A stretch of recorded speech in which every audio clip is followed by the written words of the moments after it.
Alright, and we're live. Or at least we should be. I don't know. I don't actually know what I'm doing anymore. I've actually never known what I'm doing. Checkmate. Haha.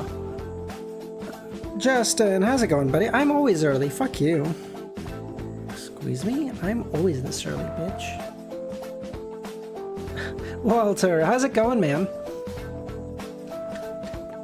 What Persona 5 song is this? I don't know if I've ever heard this. What? Oh no, I know this. I do know which one this is. DSV, how's it going, man? How you doing? Alright, give me one quick second. Hope you're not late at all. We just started, buddy. How's it going? I'm right here. Give me 1 second. Afterlees, Sahil, how's it going? Amnesiac. How's everyone doing this fine afternoon? I assume it is for most of you guys. Romero, how's it going, buddy? Hamong, how's it going?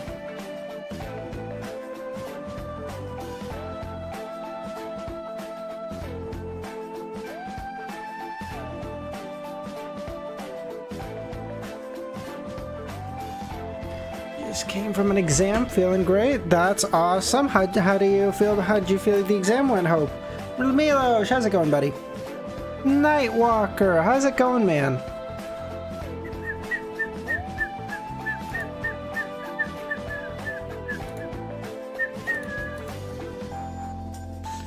All right. We'll start off with Wordle and we'll go from there. Okay. Man, we're so close to the end. It feels so crazy because it feels like there's so much to be done. Because like at this point, I'm thinking like, you trying to catcall us? How so? What? Excuse me? When did Nightwalker get demoted? Oh yeah, shit. Yeah, I should give him that back. Yeah, no. All right, motherfucker, you have it back, but you try that. So I can't even remember what you did last time. I'm not even gonna pretend to, but you do whatever bullshit you pulled again. You're gonna see some trouble, motherfucker. Good afternoon, Mr. Fool. How's it going?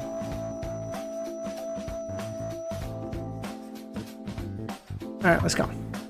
And chat isn't working, of course. Why would it? Love that. All working out. All right, no worries. Thanks for popping by, Sahil. Appreciate you, buddy. What day is it today? Back day? Chest? What are we hitting? Chat. There we go. That should be up and running. Fantastic. He praised them. Oh, yes, he did.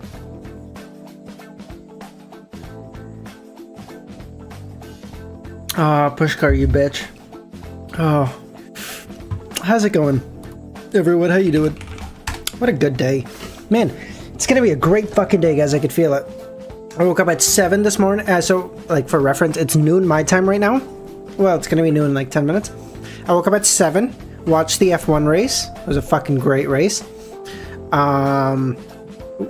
a shower, went to take a run, came back, had breakfast, and I'm streaming. It's not even noon. God, what a fucking productive day it has been already. Wait, yeah, we'll be reading 1335, fool. Wait.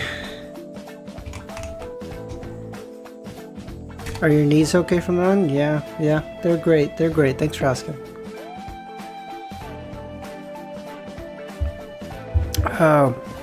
Romero, I have like a really cathartic relationship with, exercise. Have you Knights of... No, I have not. I have like a really cathartic relationship with exercise. Like I find exercise is like my meditation. Like I feel like if I have any problems or like I'm feeling stressed out, exercising, whether it's running, going to the gym, whatever, it like makes me feel so much better. So I prefer to do it like after taking a shower. And then the thing is, I don't sweat that much normally, but like if I feel like if I feel sweaty or whatever, then I'll take another shower. I don't mind. But like no, I don't know. I don't know if that makes any sense to anyone, but I don't know. It's just how I've always done it. Okay, so we're gonna go with O-N-E inert. Let's start with that. No, nothing. Wow, that's bad. Okay, so then we're thinking it starts with a vowel. We're gonna go with starts with E-L-O-N. Elongate. Wordle wasn't even that hard. Alright, you're a bitch, bro. You see me not getting it, and then you hit me with that? Wow, I see how it is.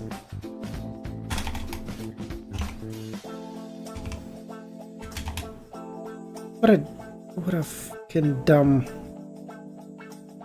Oh, this is so cooked. Okay. Exercise the... Nah, dude. I started going... Because I was always really skinny as a kid.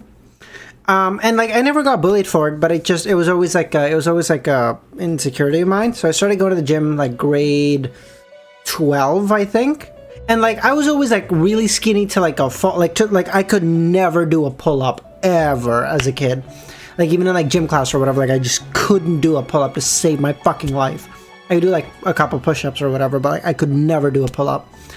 And so in grade 12, I started going to the gym, and I still remember I did my first ever pull-up on the Sunday before I started school on Monday, before I started uni on Monday. And that was like a really big moment for me where I was like, okay, like I'm going into uni being able to do a pull-up. Like I remember that because it was like a really big milestone for me because I was like, no, like I want to be able to do a pull-up. It feels like a fucking basic thing that like someone my age should be able to do. It's crazy. So yeah, you don't start. I know. I love the movement. So like I love it just because like it was like the first big mile marker I hit DSV, at least for me. So like for me, like now I can do like weighted pull-ups. It's just cool. My chest has always been like a weak point for me. Like I don't get much stronger on my chest. But like recently I've been doing really good because of my time before I became a shadow. Nice. Like recently I've been making really good gains on my like bench press, but like my bench press has always been horrendous. Like I've been stuck on like 155 for an eternity. Like I can just never go up. I recently hit like 195. I can in like a couple weeks I should be able to hit like 205. That'll be fine. But like once I hit 225, I feel I will be happy for like a day. God, this music is so good. Okay, E, M, no, it has to be consonant, vowel, Bug, how's it going? Order, how's it going? Consonant, E, R. No, R's already even. Egg?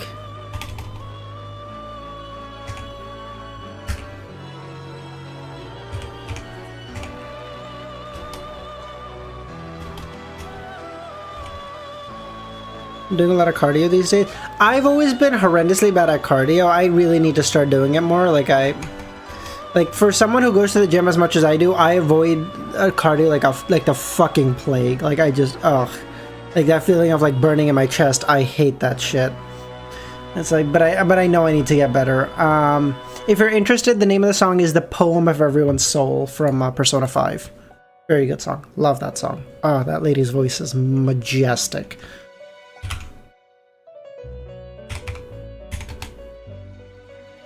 Oh, Coven. Ew. Easy made a theory in his last stream that Amon's goal is to go from Lord of the Mysteries world to our world. Oh, yes, I know. He's gonna hit that soon. Yes.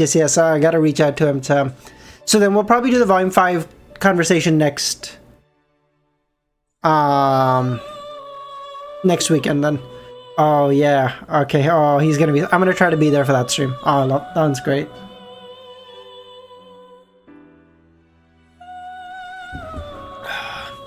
How's everyone doing? All right, we got like 10 minutes. Wow, that was Coven. That was a bad word. I was not gonna get that. V is rough. Oof. Ale. Bar. No. Lounge. Loaf. Chill. Is there another word? Like, imagine you spoil him on Earth reveal during the stream. I know. This is why I'm gonna do it after. At that point, I mean, I'm sure I know stuff that he'd... you get the Great Old Ones reveal significantly after that, yeah. Oh, he's gonna be so ticked when he finds out I was right on that theory. Oh, he's gonna, oh, get fucked, dude. Oh, called it so long ago. He was like, no, I don't think that makes any sense. Oh, fucking get rocked. Nailed it. Lounge, loaf, chill. I don't know.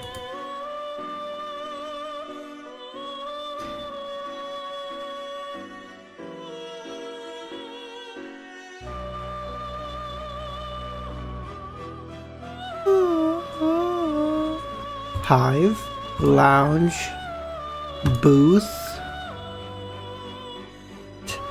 a table. Yeah, that's a good point, Jin. Okay, you know what? We're going to Lexicon because I can't do this. Back in the day, he said seer interchangeable with all pathways. Oh yeah. The monster pathway is so cool to me, dude. I would love the monster pathway in real life. Oh, that'd be so based. Branch tree, tree life, no, tree soil, tree seed, tree fruit, fruit seed, seed frequent, seed frequent. So okay, no worries. Is my connection bad? No, I'm hitting a constant 10,000. That's fine. Seed frequent. Loop, how's it going, man?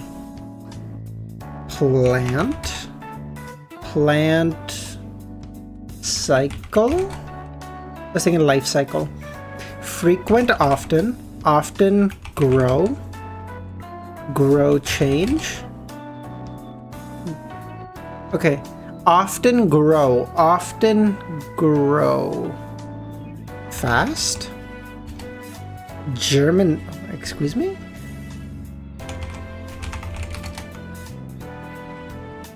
Yeah, but like, oh, I guess germination a change. Dr. Z, how's it going?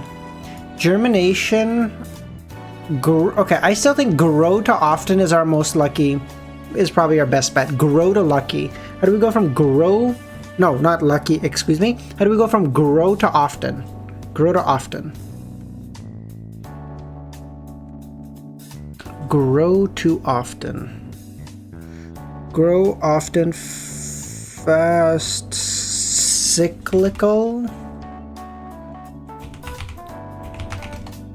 Time, life. Span? I don't know.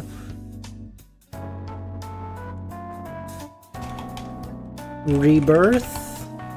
I don't know. Oh, rebirth, lifetime, fast, frequent, fast and frequent. Okay, fast and often, fast and frequent, fast and often. This is gotta be, this should be easy. Fast to often should be easy.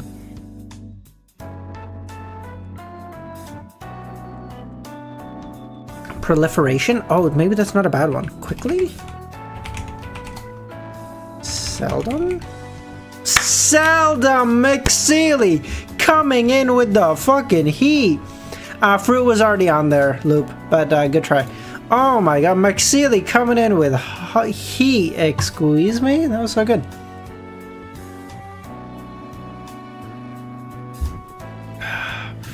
That was very good, McSeely. That was very good.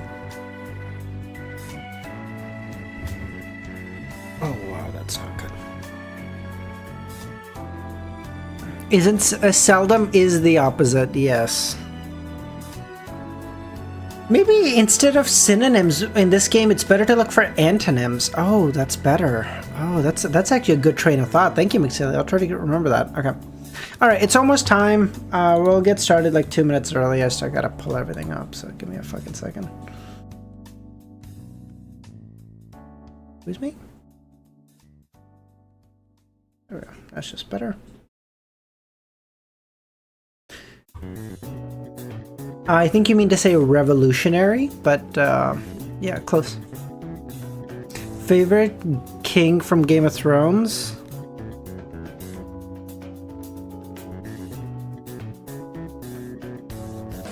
Who's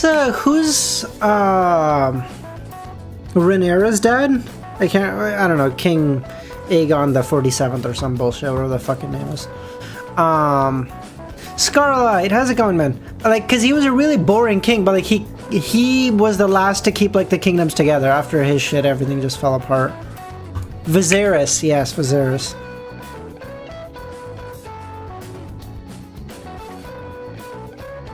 I hope so, Dr. Z. Let's see how we get up to today. Is it a shit? No, he was a great king. What do you mean? He held the entire kingdoms together.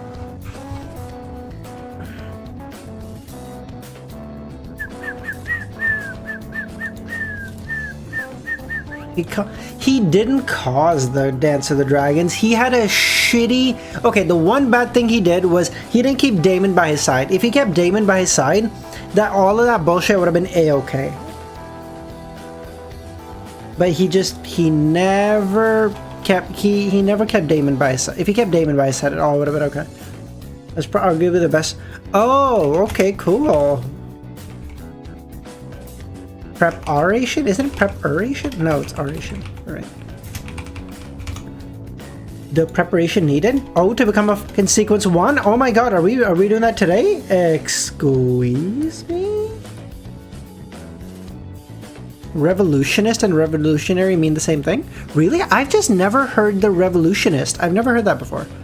He should have married Hightower after...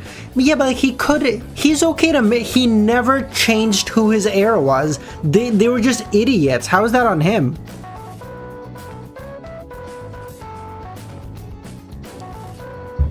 Yes, I'm having Sprite. I don't normally do soda. Non artificial sweetener soda, but that's all we have today. We don't have Coke.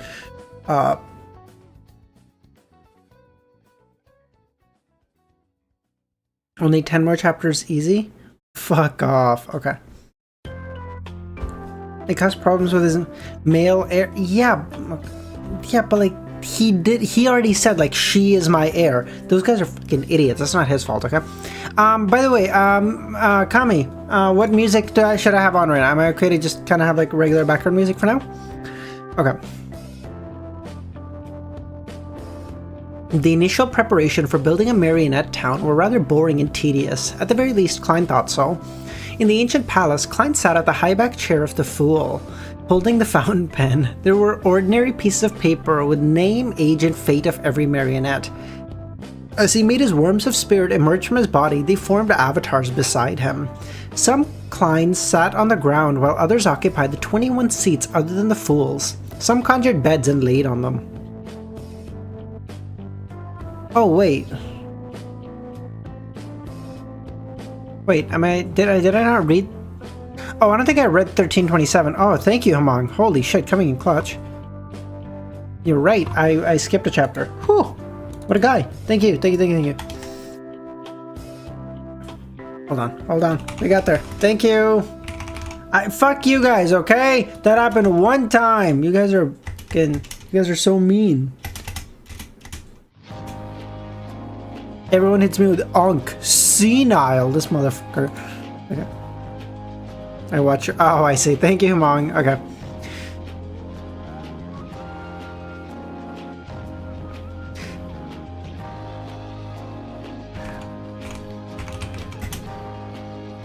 Hold on.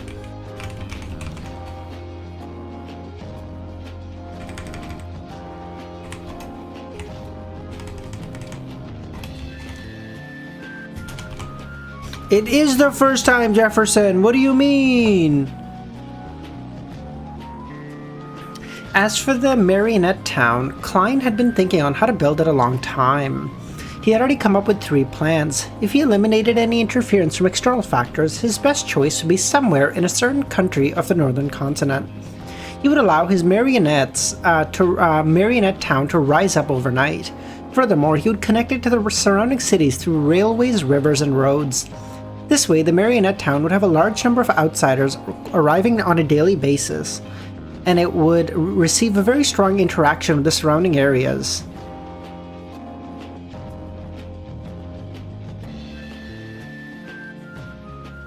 Damn, you got me, Ramiro. Fuck, I was typing that without looking, my bad. On the other hand, it would also produce its own products which could be sold to neighboring cities, towns, and villages. Under such a situation, merchants, workers, tourists, and other groups would go back and forth frequently. At the same time, they would interact more and more with the Marionette Town residents. Adam, I wish, but YouTube doesn't have emote-only mode, which kind of sucks dick. Like, excuse me? Why not?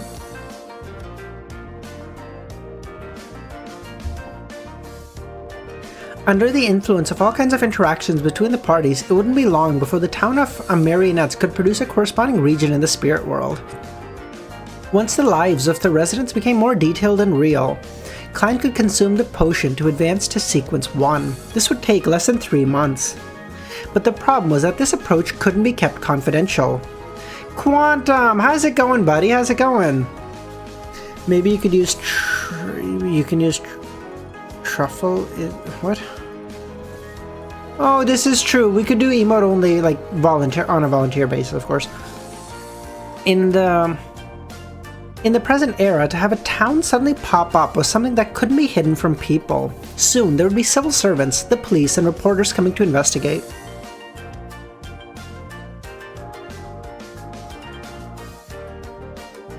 By the way, YouTube just changed the way they counted viewers on stream to people with ad block.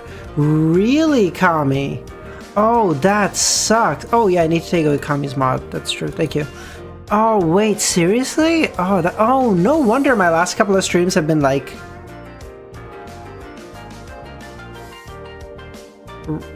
that might be the case. Interesting. Going good, finally getting better after getting sick? Oh, I hear that, bro. I hate getting sick so much.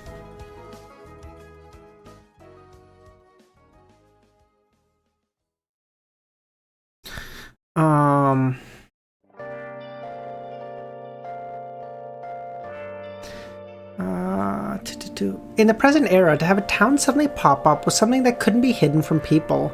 Soon, there would be civil servants, the police, and reporters coming to investigate. And after that, the interactions between the parties would also make more and more people know and understand the city.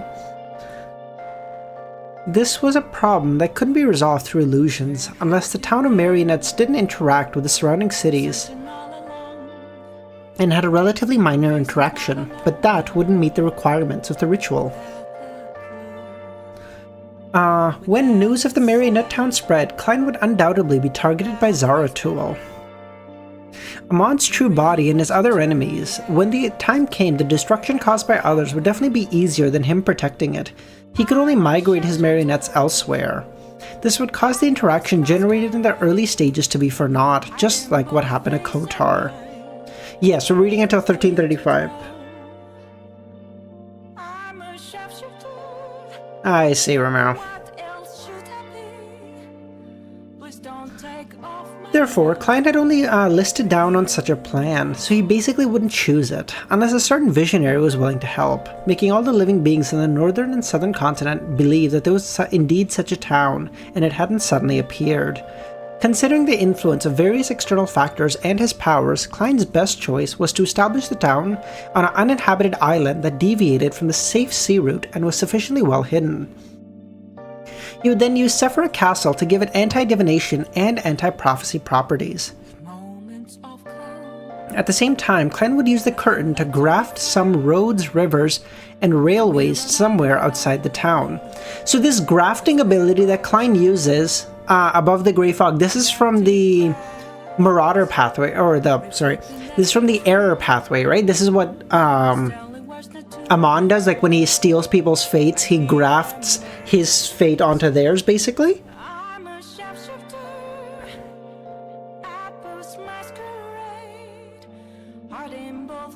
Is that Seer?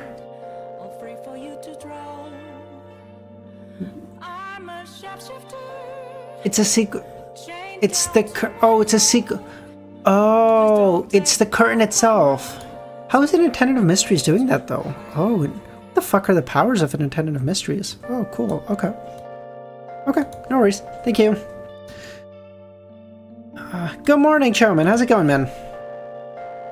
Okay. This couldn't be kept confidential because once the strange phenomenon spread and attracted Zaratul and Amon's attention, Klein could easily remove the original grafting and randomly switch the entrance. Under such a strategy, the movement was limited to the entrance and not the town itself. The effects of the various interactions in the spirit world could be preserved without being interrupted. The ritual could be performed as planned. Of course, there was a big problem in this plan. It was that the interaction would be limited and couldn't be influenced, and couldn't influence matters at a daily level in all aspects. In addition, the frequency and intensity of the ritual wouldn't be too high. Remember how he used the power of a marionettist just by using the residual? Oh, I see. Yeah, oh, okay, no, I get that, okay. If he chose this plan, it would mean that Klein had to spend more than half a year or even a year on the ritual. If he wanted to be safe, forcing every marionette's fate to have a beginning and an end, the ritual would take 50 years. Fuck that. But there was also a way to get around the limitation. Once the rest of the ritual requirements were met, he could deliver a meteorite strike, an earthquake, or a volcano eruption to the town, causing all the marionette's fates to come to a sudden end in the real world. It was something that could happen in real life and was reasonable. In this radical and conservative proposal, Klein had another solution: to replicate a city and make the marionette respond to the residents of the city and be mapped one-to-one. For evil miracle invokers, they could wipe out the original city and use their marionettes to replace the inhabitants. Those who had a kind heart would hide the city and ensure a supply of goods. As for the reason as to why one didn't convert the target city into marionettes, was that it already had a corresponding region in the spirit world. Without being a newly born one, it didn't meet the requirements. With the curtain formed by the Attendant of Mysteries characteristic, Klein could make a better choice: graft a city at a particular stage to his marionette town. This meant that his town of marionettes had been the dark side of the city. In the corresponding period of time, outsiders would encounter marionettes and not real people. Once that period of time passed, they would leave the town of marionettes, return to the real world, and return to the real world and deal with real people. During the process, Klein would send his marionettes to act as an outsider and maintain interactions with the corresponding real person, allowing the real outsiders to return to the real world without any gaps. In other words, there were two different lives being played out in the same city at the same time, but no one could notice that. Occasionally, people may think some details weren't right, but everyone would find it inexplicable. This was rather in line with the characteristic of an Attendant of Mysteries and had a certain level of concealment. I think so, Nightwalker. Of course, this plan also had its problems. It was to simulate the fate of a marionette at a very high level, almost similar to that of a human. Without its own independence, the ritual would fail. Klein tapped the edge of the table with his hands in a dilemma over the second and third plan. This is really cool.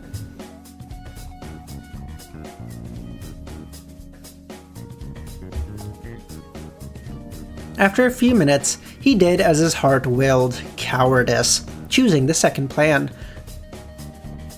He would rather spend more time than affect the fates of the innocent. Back then, Zaratul and Antigonus likely chose the third plan.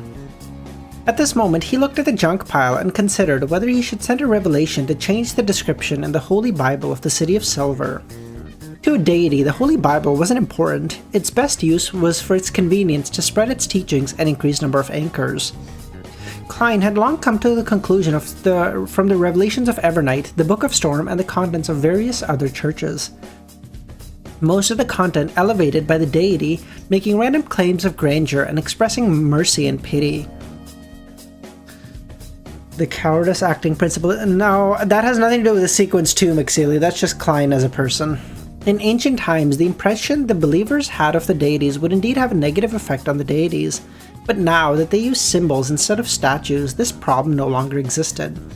At the very least, the goddess, the Lord of Storm, and other deities declared that they were part of the original creator's body. They weren't worried that it would exacerbate the awakening of the oldest one. In other words, if there really was a problem in this aspect, Klein believed that the goddess would definitely have changed the corresponding description. She would have changed the description of being one of the eyes of the creator to a child spawned by him. At the same time, Klein was built for this pathway, yeah. Klein was built for this pathway like Medici was born to the fucking hunter one. At the same time, the believers' acknowledgements of certain matters wouldn't have any burden on the deities. Otherwise, Amon would have secretly helped Klein, or rather prepare a batch of believers for the former Sephra castle to lure them into forming the beliefs that Amon was a manifestation of the Lord of Mysteries. Hold on. With the aid of an instinctual response that met the requirements, he could establish enough connections with Sephra castle to open a back door. To a deity, the Holy Bible only had two important components. First, its description of the authority and honorific name of the deities themselves. If there were any mistakes, it would lead to prayers of the believers pointing to an unknown target. Not only would it be dangerous, it would also cause the deities to lose anchors. Second, any descriptions that involved the churches would be easy to conflict. As for angels and saints, the deities actually didn't pay them too much mind.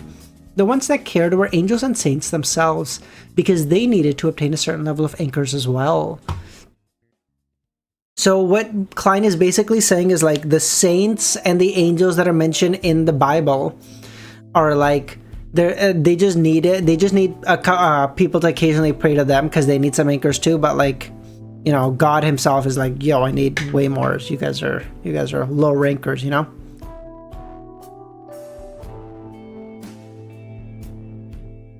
Yeah, I get that because it was mentioned earlier, Dr. Z, that they switched to symbols instead of statues because when too many believers thought of a god in one way, the god would conform in a sense to what the beliefs were, kind of like a To Be Hero X sort of thing. Like the god became who their believers thought they were.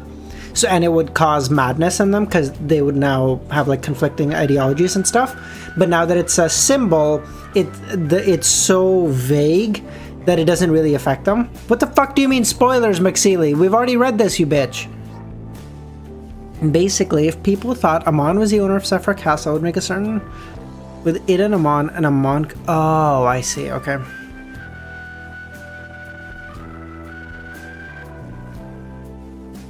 Have you completed To Be Hero X? I've watched 3 episodes. The first 3 I watched when they were airing, and then I left it for some, I don't know, I just got busy or something.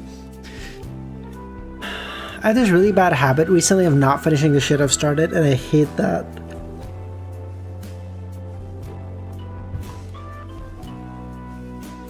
After some thought, he gave up the idea of directly sending the revelation to change the Holy Bible and decided to use a different method. During the Tarot Club, he could use the world to guide the sun into adjusting his understanding of the situation, turning the parts involving Amon to Palez, allowing the corresponding context to be filled without causing any suspicion. Whether it's criminal?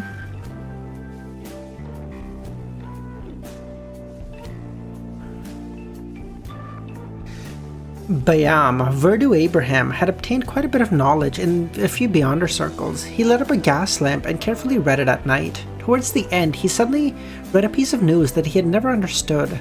Bansi Harbor, a place filled with mysticism. Its connection with the spirit world and astral world is beyond imagination. Even with the Church of Storm destroying the harbor, it can't eliminate the abnormality of its existence. Many researchers are purchasing items related to Bansi at a high price. Bansi. He began wondering if he should buy some items from Bansi and study them thoroughly. After all, the spirit world was related to teleportation, and the astral world and the cosmos involved wandering, and may involve Mr. Door. If I have a chance, I should go to Bansi to take a look, Verdu nodded. Fragrant flower? I have okay. Is it any good? It's good? I've not seen it. I don't generally do fragrant flower is like it's a romance one, right? I don't generally do romance. That's just not me.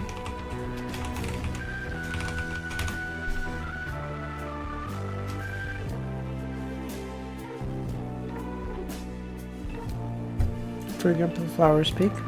Cool. Do you think Klein was always built for a seer, or does being a seer change him? No, I think Klein was like very, very built for seer. That's the only reason he's made it this far so quick.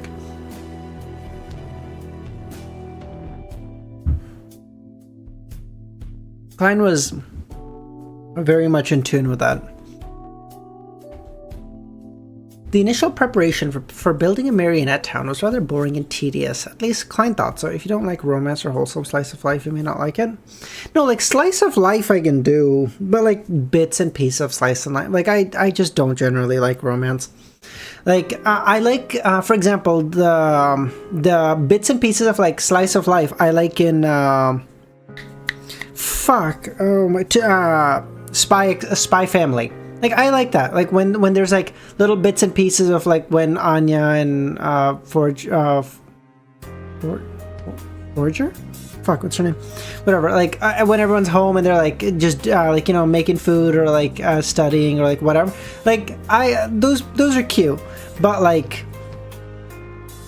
can't do just a whole series of that. I'm good. In the ancient palace, Klein sat at the chair belonging to the fool, holding a fountain. Lloyd,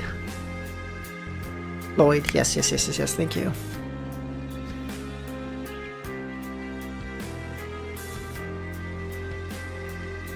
Through an ordinary piece of paper with the name, age, and fate of every marionette.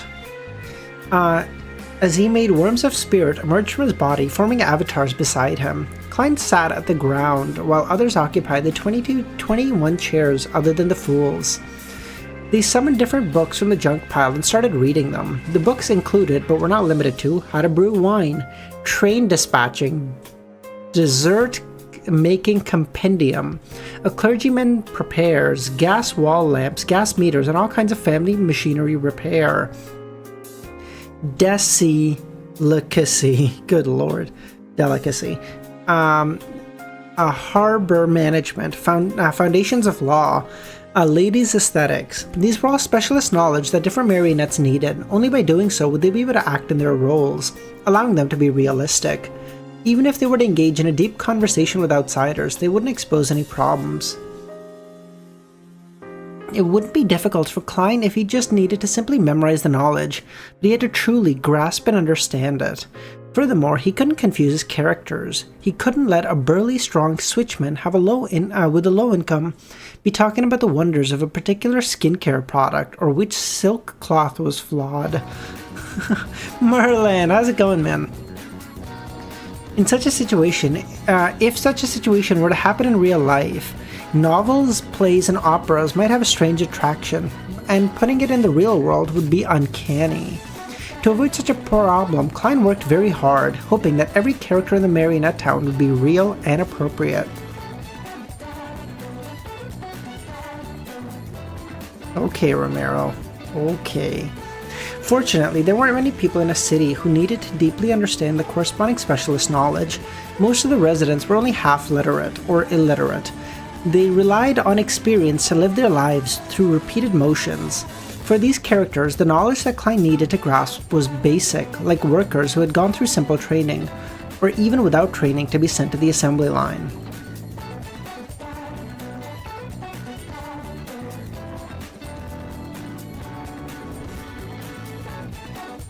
I don't even know what you said, Arthur.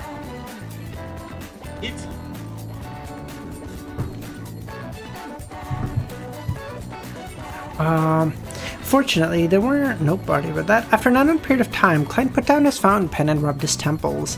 He had finally written down the information about nearly 5,000 residents in the town. This is like a large-scale movie, with me being the director and the scriptwriter. As for the lighting engineer and makeup artist, and all the actors. For this ritual, I'm really on the verge of losing control. If I'm not careful, my personality will dissociate. I have to pay attention to a problem in the town's operation. Although I'm a gentleman with manners, most of the residents in town have low status. Be it speaking or acting, they're rather inclined towards vulgarity. I can make a mistake during the acting and become set back by my psychological barriers. Remember how many marionettes? Well, he just said 5,000. So he has 5,000 marionettes right now.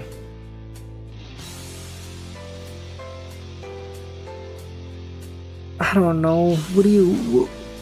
He goes up to like 10,000? Like 2x it? When you're...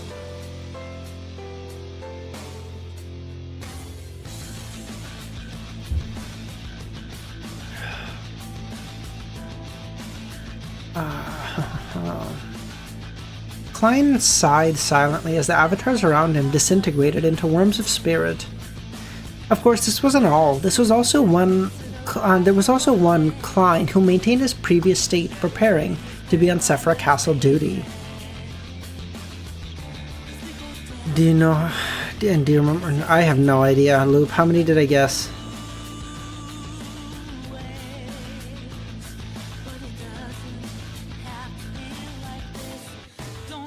Ahmed, I don't think I've seen you here before, man. How you doing? Or maybe you have been here. No, I think maybe you have. Sorry, I think I might just be misremembering. In the next second, Klein returned to the real world and took out creeping hunger. He then teleported to an island that was located in the Berserk Sea, clearly deviated from the safe sea route. This was the place he had chosen. A place isolated from the storms year-round. There were no signs of human activity or a large forest and animals that lived off the forest. 2,000 to 3,000? Oh wow, good lord. Klein looked around and chose an area. He pressed his right hand to his chest and prayed sincerely. I wish there was a city suitable for 5,000 people here. Suddenly, this open area became flat. The surrounding forest receded, providing large amounts of wood, stone, and soil. At the same time, buildings rose from the ground. They took up form with stone and wood. The highest wasn't more than 4 stories, the style closer to the Lone Kingdom's Desi Bay. In the blink of an eye... oh wait, hold on, I gotta put on both. I love this song. To suffer for... God, this is so good. In the blink of an eye, residential buildings, a library, a police station, telegraph office, a city hall, a small hospital, and a candy factory, water plant, gas company, locomotive station, train tracks, plantations, all took form. Why do you read the night before my exam? I'm sorry, Merlin, did you give me your exam schedule, motherfucker? Did you do that?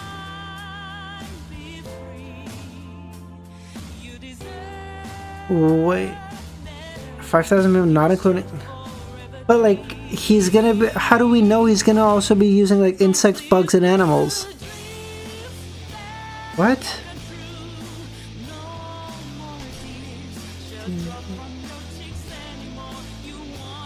The power of wit? That is crazy, dude. He said... And the fucking forest receded, and buildings just came... Like, what the fuck is going on here? This is so cool. Towards the end of the square, in the middle of the town, a tip-pointed cathedral emerged and stood proudly, a cathedral belonging to the goddess. I hope this island has a deep-sea harbor. Klein didn't stop as he made a second wish.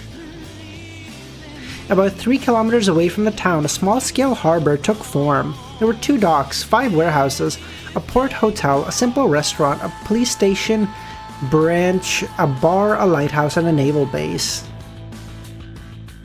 Okay, you guys would probably be really pissed about this, but I was thinking, this was like a video I thought of when I was on the treadmill yesterday. What sequence Klein would have to be end of series Sung Jin-woo from Solo Leveling? Now, most of you are gonna fucking hate that idea, and you're also probably not gonna like the answer. About 3 kilometers away from the town, a small-scale harbor took shape. Nope, already read this. I wish for the harbor and town to have a convenient transportation. He raised his right hand and snapped his fingers. He's not from the fucking spectator pathway. He can't go full mythical creature without losing control either.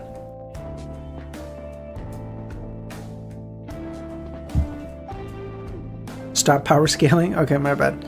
No, not including Ragnarok afterlies, let's say.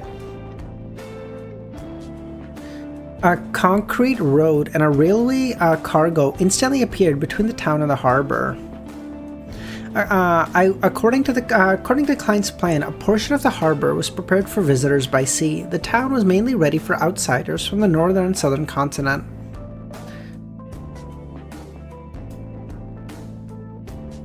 As he looked at the empty city with admiration, Klein pressed his top hat and teleported to the municipal square. He walked step by step in the cathedral named Saint Ariana Cathedral. Milos, no he can't, because they're dead.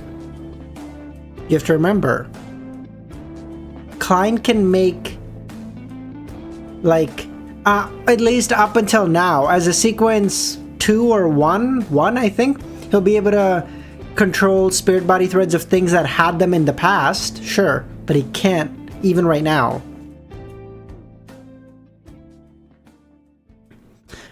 As he looked at the empty city with admiration, Klein pressed his top hat and teleported. The main condition is to have a soul, not a body. I don't think they have souls either, technically. I don't know. I'll need to do more I don't think they have souls technically. He walked step by step in the cathedral named Saint Ariana Cathedral. Aw, Saint Ariana, very good. The cathedral's door was wide open. After an unknown period of time, 3 figures appeared at the door. A 30-year-old gentleman in a formal suit with a tie, and an ordinary-looking and gentle-looking woman, and a child who was dressed like an adult. This woman took a few steps with great difficulty before stretching her neck. She then smiled and reached out her hand to hold the gentleman's arm. The gentleman had a faint smile on his face as he allowed the lady to lean on him. He reached out his right hand and held the boy. The little boy was skipping about, looking very lively. Their actions were a little rough at first, but the more they walked, the smoother they became. After they left, more and more people walked in and out of the cathedral. They consisted of policemen, repair workers, gas company employees, chefs, old men, and simple dressed farmers.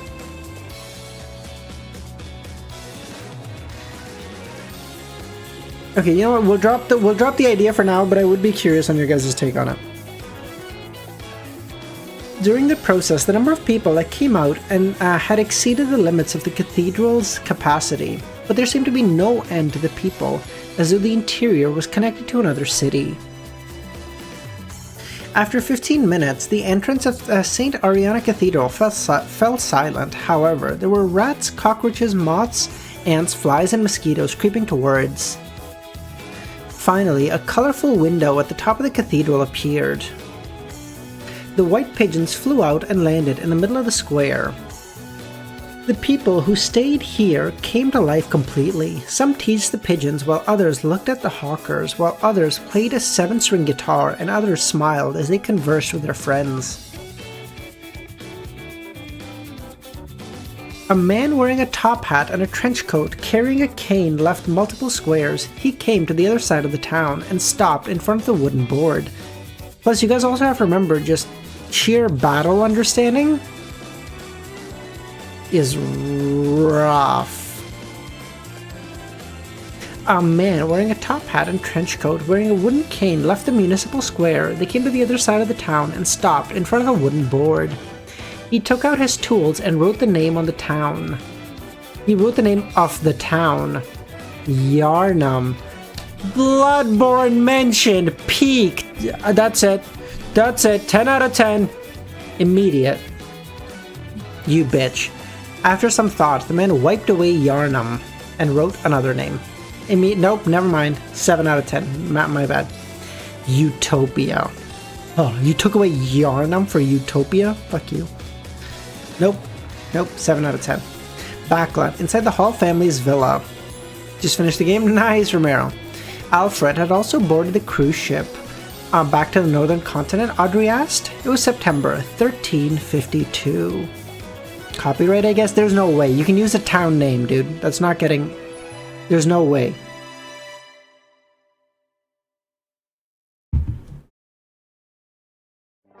In the past half a year, Audrey didn't spend too much effort to make her father give up the thought of returning to Eastchester County for the first half of the year. This was because there was a pressing need to rebuild Backland and Constant City. The kingdom's political scene needed a new balance. Earl Hall had too much to handle. Therefore, whenever Earl Hall was put in a hard position, she would take the initiative to say that she was willing to remain in Backland and return to Eastchester County later. As for the psychology alchemists, they didn't rush her either. Up to now, the Alchemist Council meeting had been held thrice. It was mainly to communicate their research results and various information. Only Ma'am Greed had asked about the clues of the Mind Dragon. To be frank, if Mr. Fool hadn't reminded Audrey to take note of the Rabbit Wrath and easily forgettable Mr. President, she would definitely find the conference interesting. Mr. Rabbit had a lot of ideas, but she remained very vigilant. Sony very much owns Bloodborne, which is so fucking frustrating, because they've been saying for so long they want to do a remake, and Sony's like, nah, we're good. Fuck you guys, dude. Oh my god. Yes, the liner has already left the harbor, Hall smiled. When Alfred arrives in Backland and completes the necessary social intercourse, we will return to Eastchester County. Autumn was the best time to hunt foxes. Audrey acknowledged, okay. As a major general in the army, Alfred didn't follow the naval fleet to Desi Bay. Instead, he let his adjutants and squire board the steam-powered sailboat hybrid for Pritz Harbor. After traveling for nearly 2 days, they encountered a storm. As the ship shook violently, the sailors aboard the observatory saw some light coming from a lighthouse.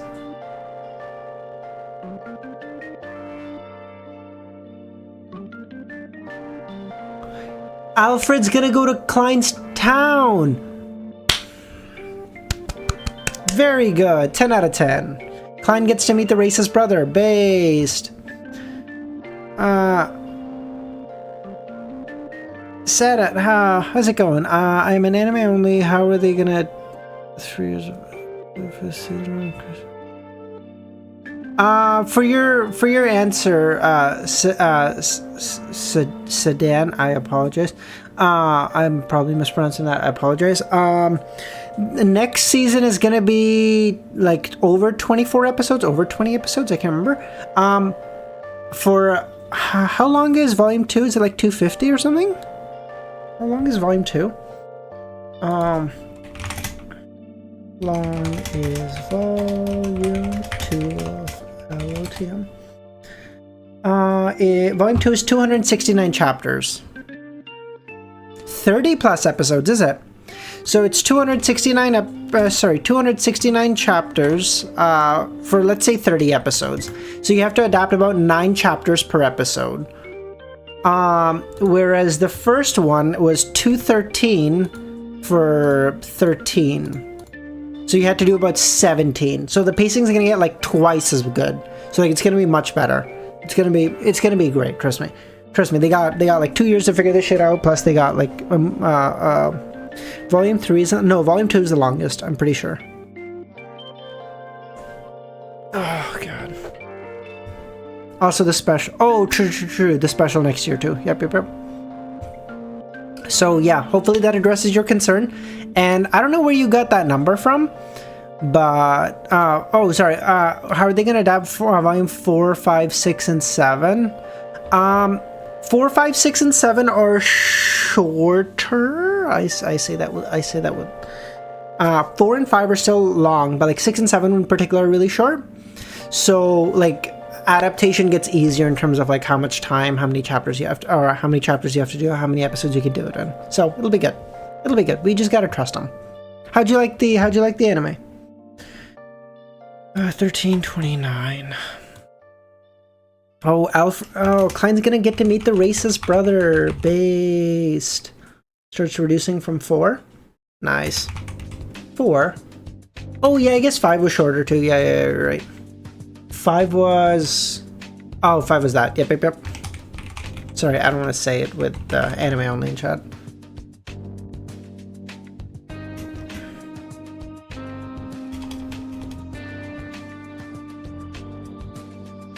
Was it?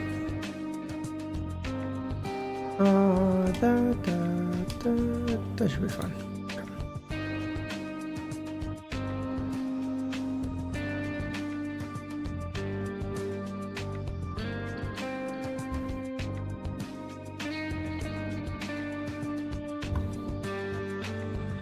Okay. The liner passed through the storm and approached the lighthouse. The small-scale harbor entered the sights of the captain, sailors, and passengers. A short while later, a man in his 30s who was wearing a blue uniform and holding onto a black umbrella and a glass lantern approached at the dock.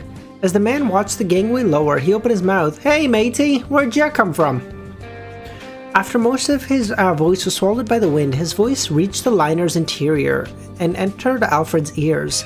"Do you know what this place is?" Alfred looked around at his adjutant and squire. He wasn't wearing a general ceremonial attire. He was wearing a simple black trench coat that was commonly seen in Backland. The adjutant, who had nearly combed his hair back, first shook his head to indicate he was uncertain, and explained, "The storm from before made me lose my bearings." At this moment, the captain held an umbrella and entered the shipboard and answered, "We left East Balam 2 days ago and unfortunately encountered a storm. What harbor is this?" The man's eyes darted around for a moment. Without giving an answer, he shouted, "Wait a moment, would ya? Zainab, how's it going, man?" He then turned around, holding an umbrella and lantern, and ran towards the buildings. This reaction was beyond the expectations of Alfred and others, but it wasn't strange for the experienced ship captain, first mate, and others. Vanitas? Oh. Wait, Alfred's got it. If Alfred's like a general, he's got to be like a mid-sequencer or beyonder, I would assume, right? So if Klein can fool him, he's doing like good work.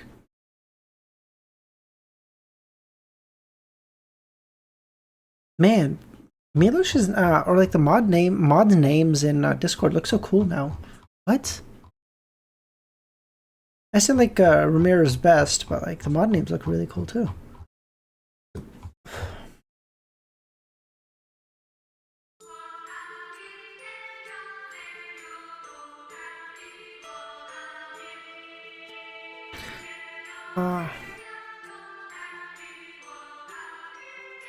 Klein did. Oh, you are right.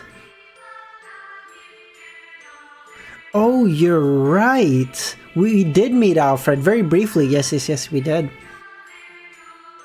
5 to 6 minutes later, the man led a lady over. The lady didn't have an umbrella and was wearing a hooded raincoat. As the two of them approached the liner under the watch of the armed sailors, they climbed up to the gangway, up to the deck. At such a distance, most of the passengers saw what the two of them looked like. The man had brown hair and brown eyes, his skin rough. It was obvious he was of a lower status. The woman was in her 20s and had eyes that were pure green. She had long flaxen hair and a few wet strands clung to her face. She was a rather pretty lady.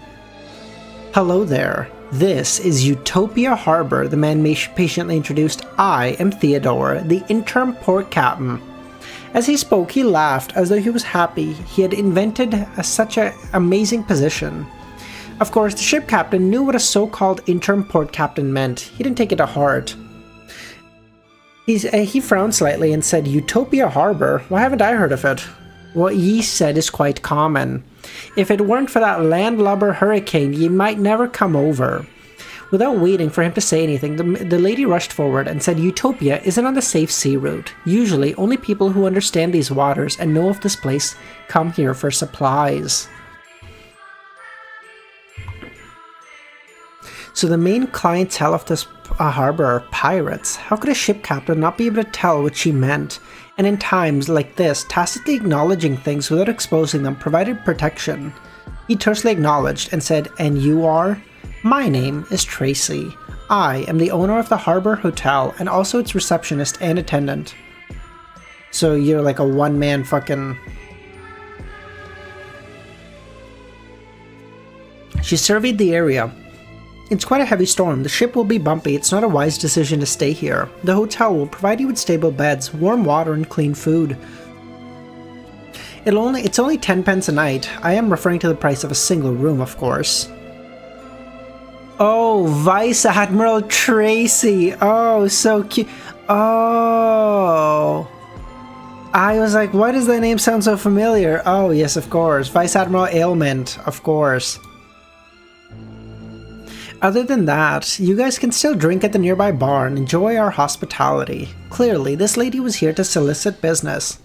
The captain was rather alert and didn't respond directly. He nodded and said, "I can't decide on behalf of the passengers. They are free to choose. Of course, as a captain, I will be staying with my crew." Tracy maintained her smile. "I'll wait at the hotel for guests who are willing." She seemed to have received a certain amount of education. She wasn't as hot and spirited as a woman at other ports who spewed vulgarities in every sentence. Tracy turned around and was about to return when Theodore approached her and said, "You have to thank me for telling you the news immediately." As he spoke, his right hand pressed against Tracy's butt before he pinched hard. Tracy swatted him away with a hand and said, "You're a jerk." She took a few steps forward and left the liner by the gangway. Theodore shook his head and cursed. "Bitch." Dude, I don't know why. I'm so like fucking, Meso, how's it going, man? Typhoon, Jesus Christ, are you safe over there? What the fuck? Dude, my brain is so like fucking coded. Anytime I read bitch, my mind immediately goes to Jesse Pinkman from oh my fuck, Breaking Bad. This scene suddenly moved many passengers on board. To them, the biggest flaw in the ship was that it was boring, and there was a bar at the harbor. This meant that they could meet local street girls who were unlike those from the northern and southern continent. Street girls with local charm. If one was lucky or was willing to spend a lot of money, they might even be able to sleep with that spirited beauty. Instantly, many passengers packed up their luggage and prepared to head out. Upon seeing this, Alfred's adjutant asked, "General, are we getting off?" "We don't know anything about this place. It is best to be careful." Civil unrest in my country?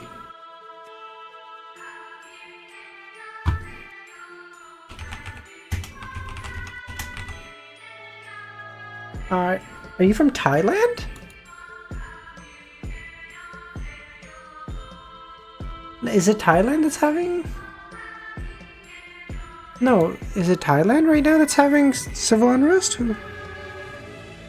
Obviously, Nepal is on... Philippines. Yes. That's it. I was like, that doesn't sound right. That does make sense.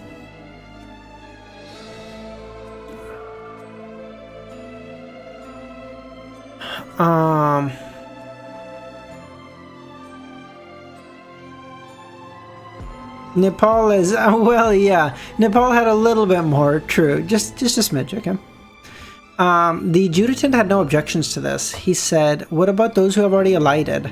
That's their choice. If an accident happens, we can only keep more people safe. If it's not serious, then we should be able to solve it easily."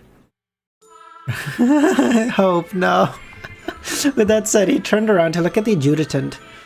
"We'll take turns to keep night watch to prevent accidents." Alfred, who had interacted with the numinous episcopate, Rose School of Thought, and other organizations in the southern continent, had an instinctive vigilance to unfamiliar places.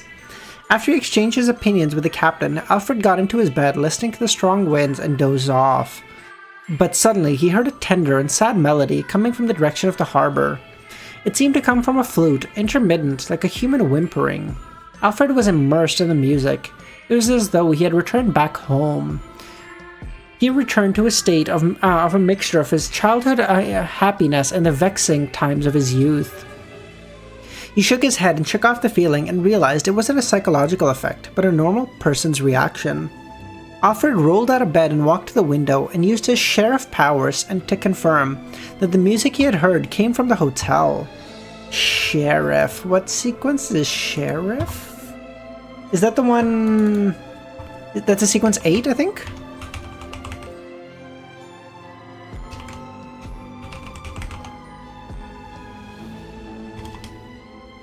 Yeah, 8. Oh my god, I got that right? I got that right! Let's fucking go! Oh my god. Look at that, we're learning, bit by bit, we are learning. It only took me the entire fucking book. It's not from the guests. Their goal is clear. They wouldn't be in the mood to play a song. There are tourists in Utopia to begin with? Or could it be it's that owner? If it were her, she'd be a lady with a story. Alfred sighed and retracted his gaze. Although he was curious, he had no intention of getting off the ship. Soon, the sound of the flute stopped, the harbor hotel regained its silence, and nothing unexpected happened.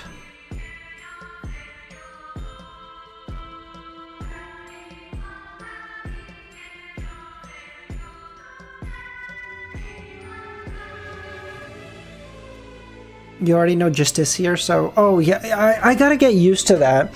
My instinct is still to call it by the Sequence 9 name, but I know that's not what we... or what it's called in the community, so I gotta get used to that. Although he was curious, he had no intention to get off the ship. Soon, the sound stopped, and the harbor regained its silence. Just like that, time passed, and the storm stopped. At 8 in the morning, the passengers returned, one after another. Every one of them had weak steps and looked haggard.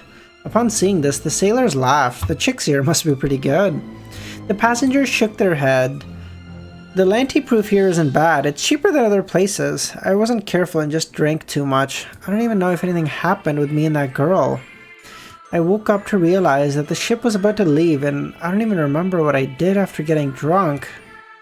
Praise the lady. She let me sleep in bed and not in the rain. So Klein somehow influenced them to, because he was like, bro, whatever you think is happening ain't happening, bro. The passengers chimed in to express their similar experiences. Klein is like, remember that time, Barry? You thought you were going out, but no, it was me. I just got... Okay. Of course, everyone had different details. For example, some passengers praised the breakfast dessert in the cheap hotel. The sailors were regretful that they didn't manage to drink the cheap and good Lanty proof. Perhaps the one who spent the night with you wasn't the chicks here, but the burly men like Theodore. Since you're all drunk, there's no way you'd even remember, idiots. Amidst the lively atmospheres, the sailors withdrew the gangway and raised the sails, allowing the liner to set off. Alfred's smile relaxed as he passed through the dark sea and returned to the familiar safe sea route. He smiled at the adjutant and said, "You can mark this place on your map," mentioning the liquor and desserts here aren't bad. After a few days of traveling, the passengers arrived at Desi Bay's Eskelson Harbor. Alfred, who had a demeanor of a noble and a socialite instincts, paid a visit to the brass of the nearby military base and shared a good dinner with them. Yeah, okay, Milos. Of course it has to be the fucking child who would say that. The Wikipedia? Yeah, okay. Yeah, did you change it to say that, Hope? Tell me.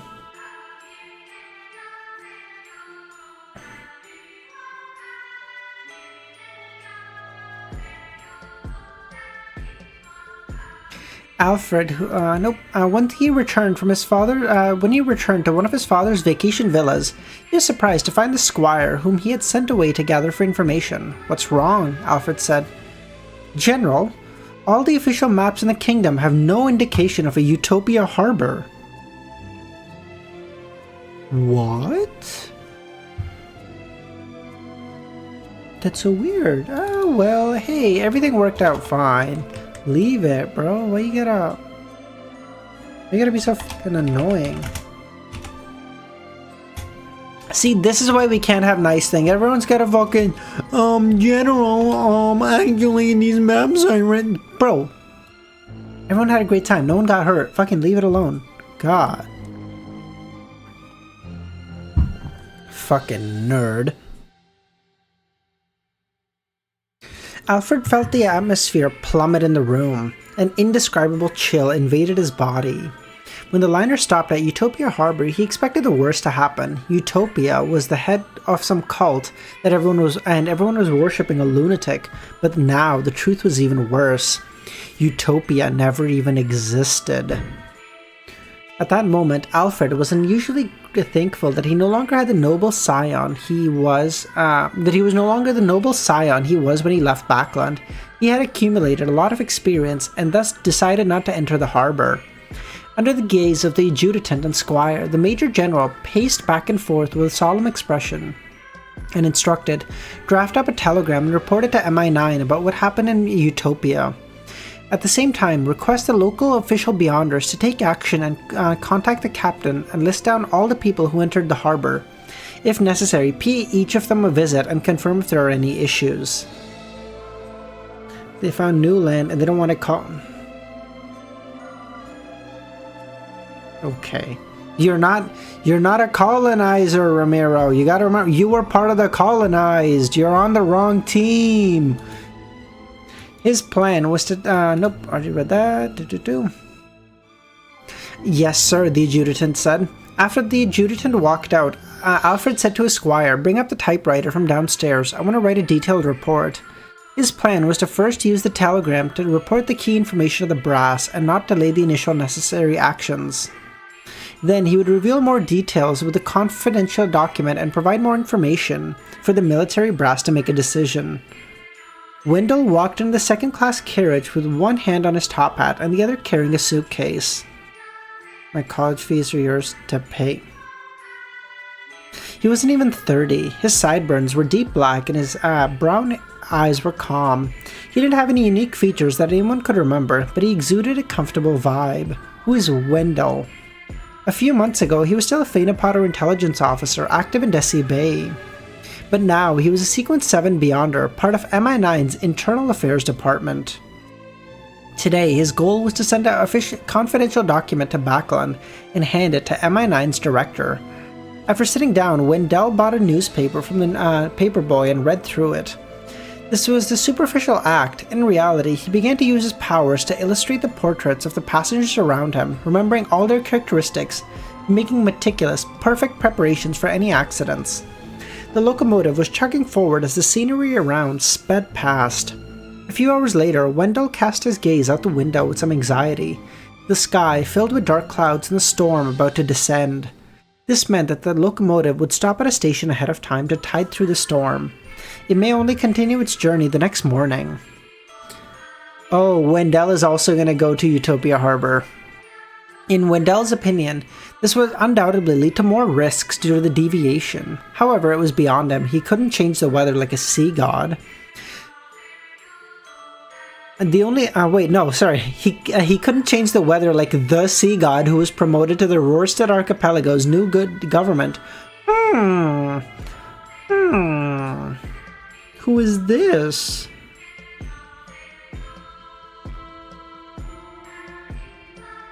Who is this? The only thing he could do was pray to the Lord of Storm. Reality proved that praying was useless most of the time. By the time the sky turned dark, the station in front of them had already sent a light signal to get the train to slow down. The steam engine whistled again and the train slowed down. Finally, it stopped at an unfamiliar platform. In the next second, near the steam-powered train head, the mechanical door opened and the conductor stood at the entrance and shouted, "What happened up here?" "Heavy rain, the visibility is 0, the employee answered. Just as he finished speaking, a thunder sounded, causing everyone to tremble. "Damn it," the conductor cursed. "What station is this?" It wasn't a normal stop. He didn't really know which station he was at. After all, the schedule he was in charge of didn't stop at every station. "It's Utopia, a small station. You can arrange the rest yourself." The staff shouted and ran towards the other end of the platform, lantern in hand. "I have to give the other train behind a signal too." The conductor had no doubts about the staff's attitude because this was normal. Otherwise, an accident between the two locomotives could happen. He could even be certain that the other staff members of the station had already sent a telegram to the stations to warn them. Of course, they must have sent a telegram to learn of the area ahead before being enveloped by the heavy storm. Utopia. Wendell repeated the name, not finding any useful information in his mind. Of course, he didn't think too much, because there were many unknown locomotive stations in the entirety of Lone Kingdom, a manifestation of the country's strength. The train conductor looked back at the dark sky and muttered a few words before using the newest megaphone to speak to the passengers on board. Has there been a time skip? Because I really think that Sea King, who was a random Sea King who was promoted to the Rorstad Archipelago, was Alder. But Klein wouldn't give it to him for tailing the fucking Abraham guy, right? Klein might be nice, but that's crazy. I'm gonna need you to kill 7 angels for me before I'm giving you a fucking sequence 3 characters. You're out of your fucking mind. Oh god. Sea God? Oh yeah. But I prefer Sea King. You can stay in the carriage, or you can exit on your own accord and head to the city to look for an inn. Tomorrow, simply show your ticket stub to board the carriage again. Remember to be on time, the conductor said. Wendell looked at the passengers inside the second-class carriage, pondered for a few seconds, before carrying his suitcase and walking out. It wasn't that he couldn't handle the harsh environments, that wasn't conducive to good sleep. He was an intelligence officer who had been through plenty of hardship. He was only relying on his professionalism that the sealed carriages, which were limited in space for the passenger movement, weren't as safe as a single room in an inn. Of course, he could stay up all night, but this would definitely affect his condition tomorrow. After exiting the station, Wendell got on a rental carriage and said to the driver, "To the square." In the Lone Kingdom, there would definitely be a cathedral and a hotel near the municipal square. Yes, sir. Are you planning on going to the hotel? The carriage driver asked. Yes. As a sequence 7 Beyonder, Wendell didn't hide it.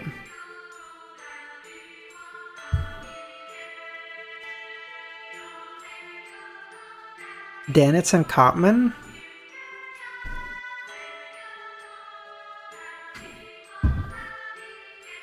I don't remember Danitz and Cotman. Like, I know Danitz talked to him about making the Worsted Archipelago relatively independent and stuff, but I don't remember the exact conversation. In his opinion, as long as he lived in the city center while overseas, he could easily find a group of helpers with his status and strength. His status, a sequence 7 status. Yeah, okay, buddy boy. A magician? You got no status. You got no hoes. You got no bitches. Calm down. The best hotel in Utopia is Red Boots. Do you want? Are we going there? The coach driver asked. He didn't have a mission. Wendell didn't mind pleasuring himself. He could only shake his head. No, I want a quiet hotel. Okay, the coachman said. Let's go to the Iris's hotel. No one will disturb you there. See, like, even this, like, really tiny detail, but this is like a marionette, one of like 5,000 marionettes from, one of the 5,000 marionettes that Klein has. And even, like, the carriage driver is like, hey, are we going to the really nice hotel? Because, like, if I drop you off there, you're probably likely to give me, like, a better tip or whatever. You think that's the only sequence 7 I remember? You don't think I remember which? You don't think I remember... oh, no, hold on. Astrologer. What's the Marauder one? Is it Marauder? Is that the fucking... the one for, like, codes or whatever? I can't remember the name. Oh, I'm so cooked. No, like, I'm trying to go... Shut up. I was trying to go in a fucking path. Name all the secret. No, shut the fuck up, Bug. No, we're not doing that, okay? We can't. Oh, cryptologist. That's what it is. Thank you. Okay.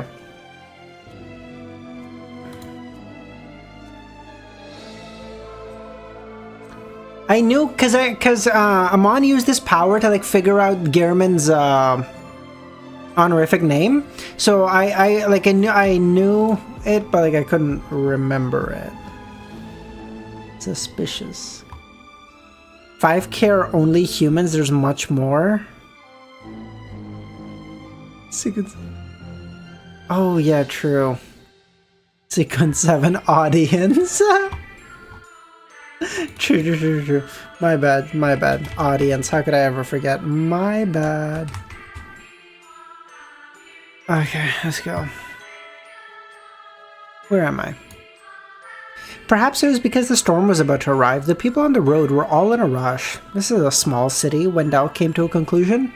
He only saw one trackless carriage. This meant that most of the areas in Utopia could be reached by foot quickly. Just as he expected, in less than 10 minutes, the carriage arrived at the entrance of the hotel. Wendell paid the fare and rushed into the hotel. He heard pattering sounds behind him. After checking in and putting down his luggage, Wendell rested for a while, keeping the documents close to him at all times. He then went to the restaurant to enjoy dinner. He cautiously didn't have any alcohol and asked for fizzing iced tea. As a former intelligence officer of high society, Wendell didn't have much expectations for dinner. this time, but he was surprised by the meal. The pork chop was excellent. The apple juice that was poured on it had a slightly acerbic texture. The fizzling iced tea was refreshing. When he footed the bill, Wendell nodded at the waiter and said, "Please send my compliments to the chef." He's like, "You wouldn't believe it, sir.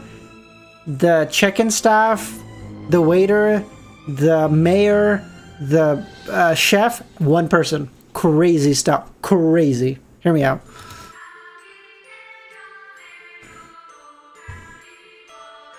When he footed the bell, Wendell, nope, already read that. The waiter not smiled and said, "That won't be an issue." That's even better. "That won't be an issue." Like, yeah. Weirdly enough, I feel like he heard it when you said that. Crazy.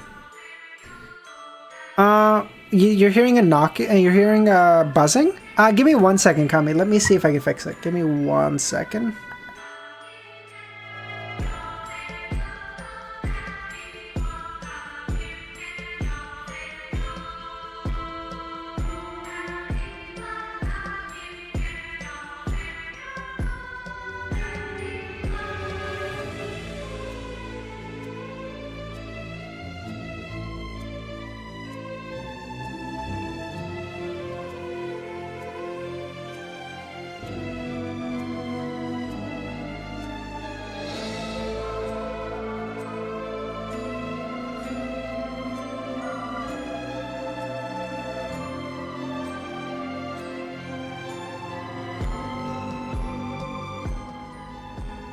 Okay, let me know if that's better.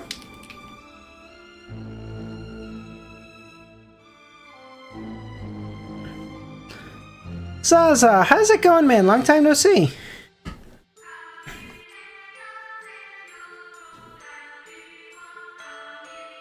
Okay. In all of Utopia City, our chefs are the best. Wendell didn't chit-chat and quickly returned to his room after making some arrangements to prevent any others from sneaking in. He then fell asleep. He used a safe period of time, which any possible enemies would find unsuitable for taking action asleep, and passed the time. After an unknown period of time, Wendell was suddenly awoken by an argument. He snapped open his pocket watch to look and realized it wasn't even midnight. It's from next door, a man and a woman. Initially, he suspected it was a man and woman flirting, but realized that it was too intense. Things were being thrown across the wall. A quarrel turning into a fight? Wendell mumbled. He heard shouting, cursing, and screaming, beating a woman. As a lone gentleman, although Wendell believed in the Lord of Storm discriminated against women, it didn't stop him from thinking that men shouldn't be violent towards women. I love that. He's like, listen. Damn, is Luvion here? Because I don't want to say anything. Someone's gonna clip the fuck out of this. But he's like, listen, discriminating against women, totally okay, no problem. Hitting women, I gotta draw the line, okay? Unless like the food is cold or something like really bad happens, you're like, don't do that. It's crazy. Oh no. After 2 seconds of consideration, he decided to knock on the door and remind his neighbors to take note. After that, a cry rang out, obviously from a man. Yeah, I know he is, but I can't help it, dude.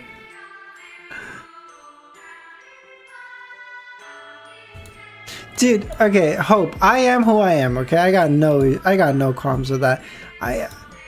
Wendell's brows twitched as he caught the scent of a criminal case. He stood up and put on his coat and walked to the room next door. He knocked. A few seconds later, the door creaked open and a beautiful woman appeared. Her hair was a mess and her face ghastly white, her light green clothes stained with blood. She was holding a dagger. The woman, in her early 20s, stammered, I killed someone." Oh no. Oh, what did you do? What did you do? What are we gonna do with you?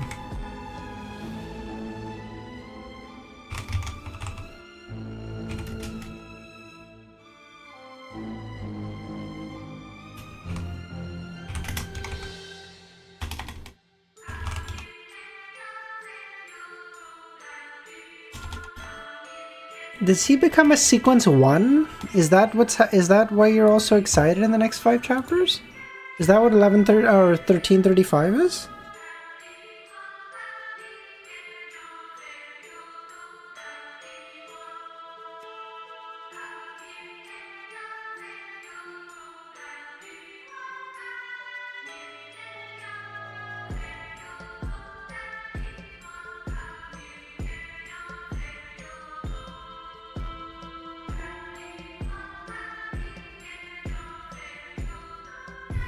You'll see no hints? Okay. Wendell wasn't unfamiliar with murder at all. When he heard that, he wasn't afraid. Instead, he allowed his gaze to wander past the woman into the room. He saw a man lying on the ground. Are you sure he's dead? Wendell asked. Maybe. I don't know. If there's still hope, we need to send him to a hospital immediately. Wendell's tone was like he was speaking to a patient's family, not a murderer. The lady holding the bloody dagger subconsciously turned her body and made way. Wendell took a few steps forward and approached the victim. He didn't need to squat down.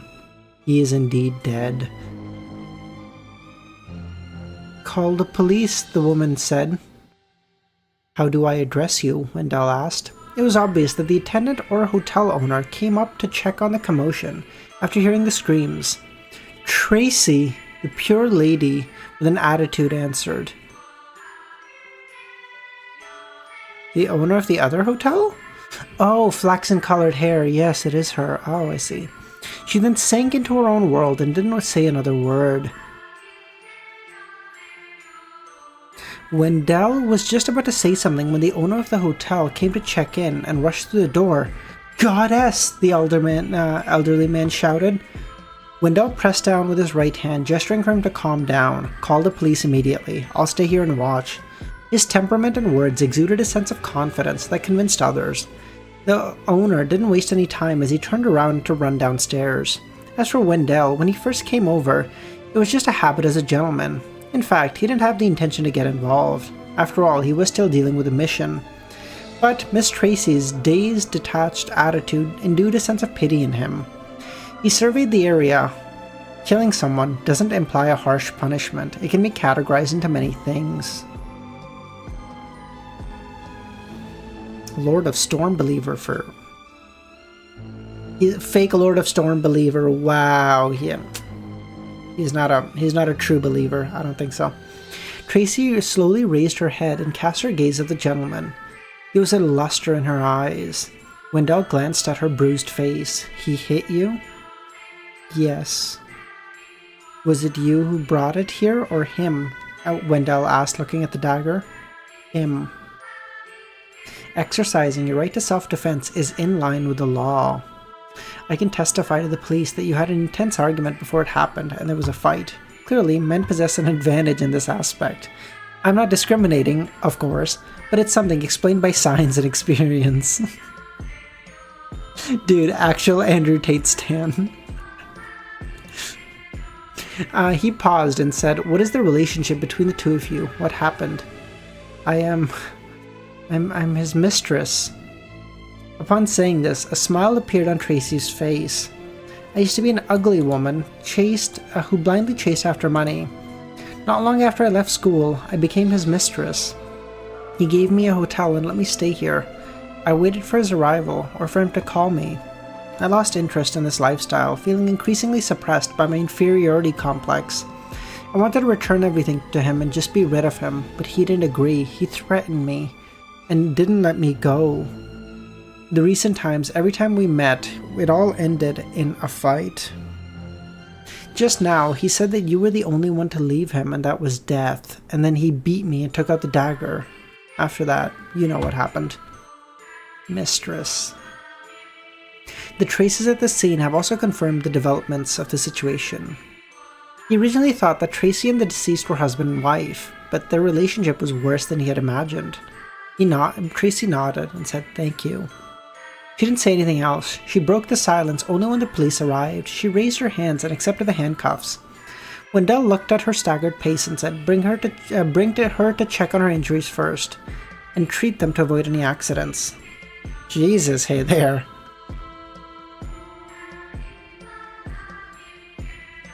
The officers didn't know why they had to listen to instructions from a witness. In short, they led Tracy and Wendell to a small hospital without any objections. I love how the cops are like, "Bitch, who are you?" Of course, we're gonna do what you say, but like, I don't like it. I want you to know that, okay? I'm only doing it because I was gonna do it too. The fact that you said it doesn't change anything. Understand me? As Tracy was a woman, Wendell and the two officers waited in the corridor of the hospital. As time passed, Wendell saw a pregnant woman leave the delivery room in a hurry. There seemed to be some complications. Like, this is so wild. All of this is just Klein. The officers, Tracy, the guy who died, the child who's gonna be born, the mom giving birth, it's all just Klein.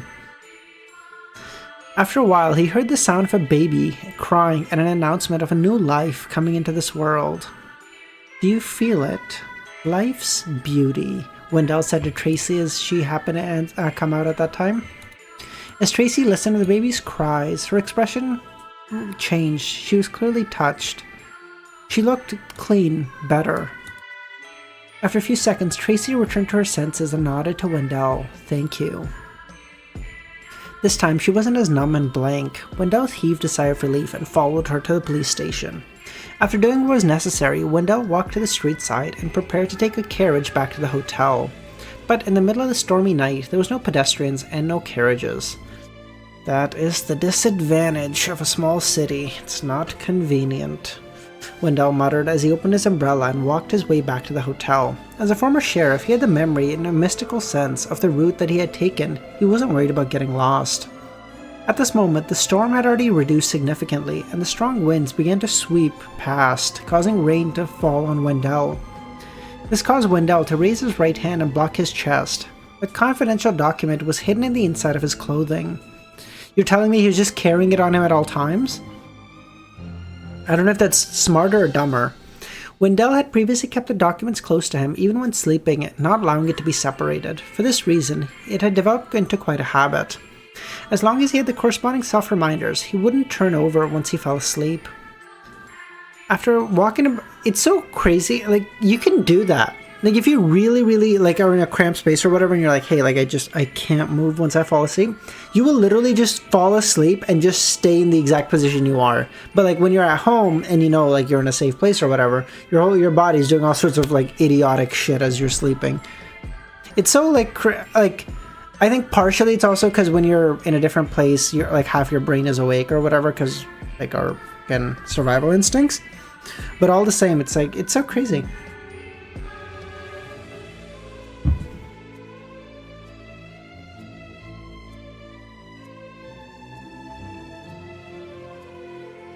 After walking for nearly 15 minutes in the small town of Utopia, Wendell saw the hotel. This made him worried that the documents would be damaged by water because his top hat and clothes were drenched. Strictly speaking, I've already violated the rules of the mission, but how could I not help her? Oh, that is what a gentleman would do. After entering the room, he removed his jacket and took out the documents. The envelope containing the water was soaked. There were quite a few places that seemed to tear with little force. Wendell rang the doorbell and asked for the attendant to ask for a gas stove, hoping to raise the temperature in the room to accelerate the air drying process. In the process of waiting, he realized that the silence expected from the middle of the night wasn't there. It was as if screams and the police's arrival had caused the tenants and nearby residents to wake up. Like, even this. Like, so detailed, dude. This is all just Klein doing fucking acting. The howling winds lessened significantly, and Wendell could hear children crying, married couples arguing, and the sound of wooden violins being played. He didn't have much thoughts about this scene. He just felt they were noisy, preventing him from calming down. After a while, the attendant brought over a coal stove. Wendell relaxed and asked, "Do you know Miss Tracy?" "No," the attendant shook his head. "I hear that she's a local, but I've been living outside in the plantations of the city before this year," the attendant added. What do you know about her?" Wendell asked. "She comes to our hotel 3 to 5 times a month with that man. She's not happy." Wendell was silent before dismissing the attendant and returning to his desk. But this is like such a big benefit where, Like, because it's all one person, there's never any chance of like, hey, our stories might not line up. Like, nah, it's my story, bitch. Our stories are lining up, okay? At this moment, the inside and the outside of the hotel had become quiet. Only the sound of the rain falling and the sound of the windows being rattled by winds could be heard. Wendell was filled with spirit as he recalled all that had happened. At this moment, he realized that some damage appeared on the bottom part of the envelope. Wendell frowned, knowing that he was about to be punished. Back when a seer could only divine, and then clown was like decent because it was like, hey, we got like a physical stat upgrade. We're now at an elite level in like agility, strength, balance, like all sorts of cool shit, which is cool. And then magician in my mind is still like the biggest jump ever. The jump from like magician is like huge. Magician to faceless is like, whatever. Faceless to marionettist is amazing again, because like Klein is just like, I still remember like the first ever killing that Klein did as Gearman as a marionettist when he had to kill that guy in like a crowded room or whatever, and that guy's surrounded by his bodyguards, and Klein is just like killing him in front of his own bodyguards, and the guy just can't do anything. And he's like, what the fuck? Oh god, that was so good.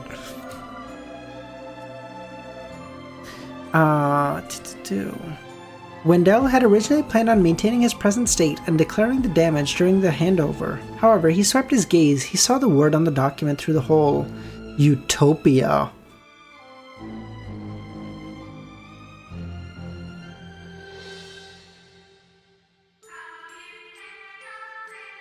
Shit.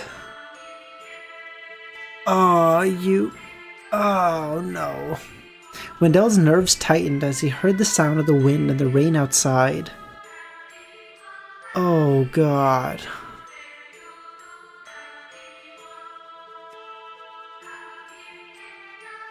Oh no.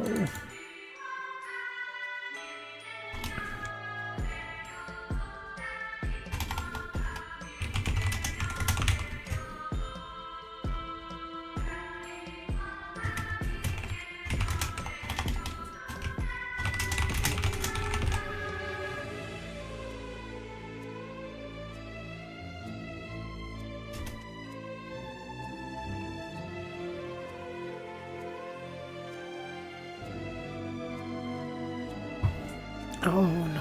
What is so special about this place? Why are the documents I'm dispatching mentioning Utopia?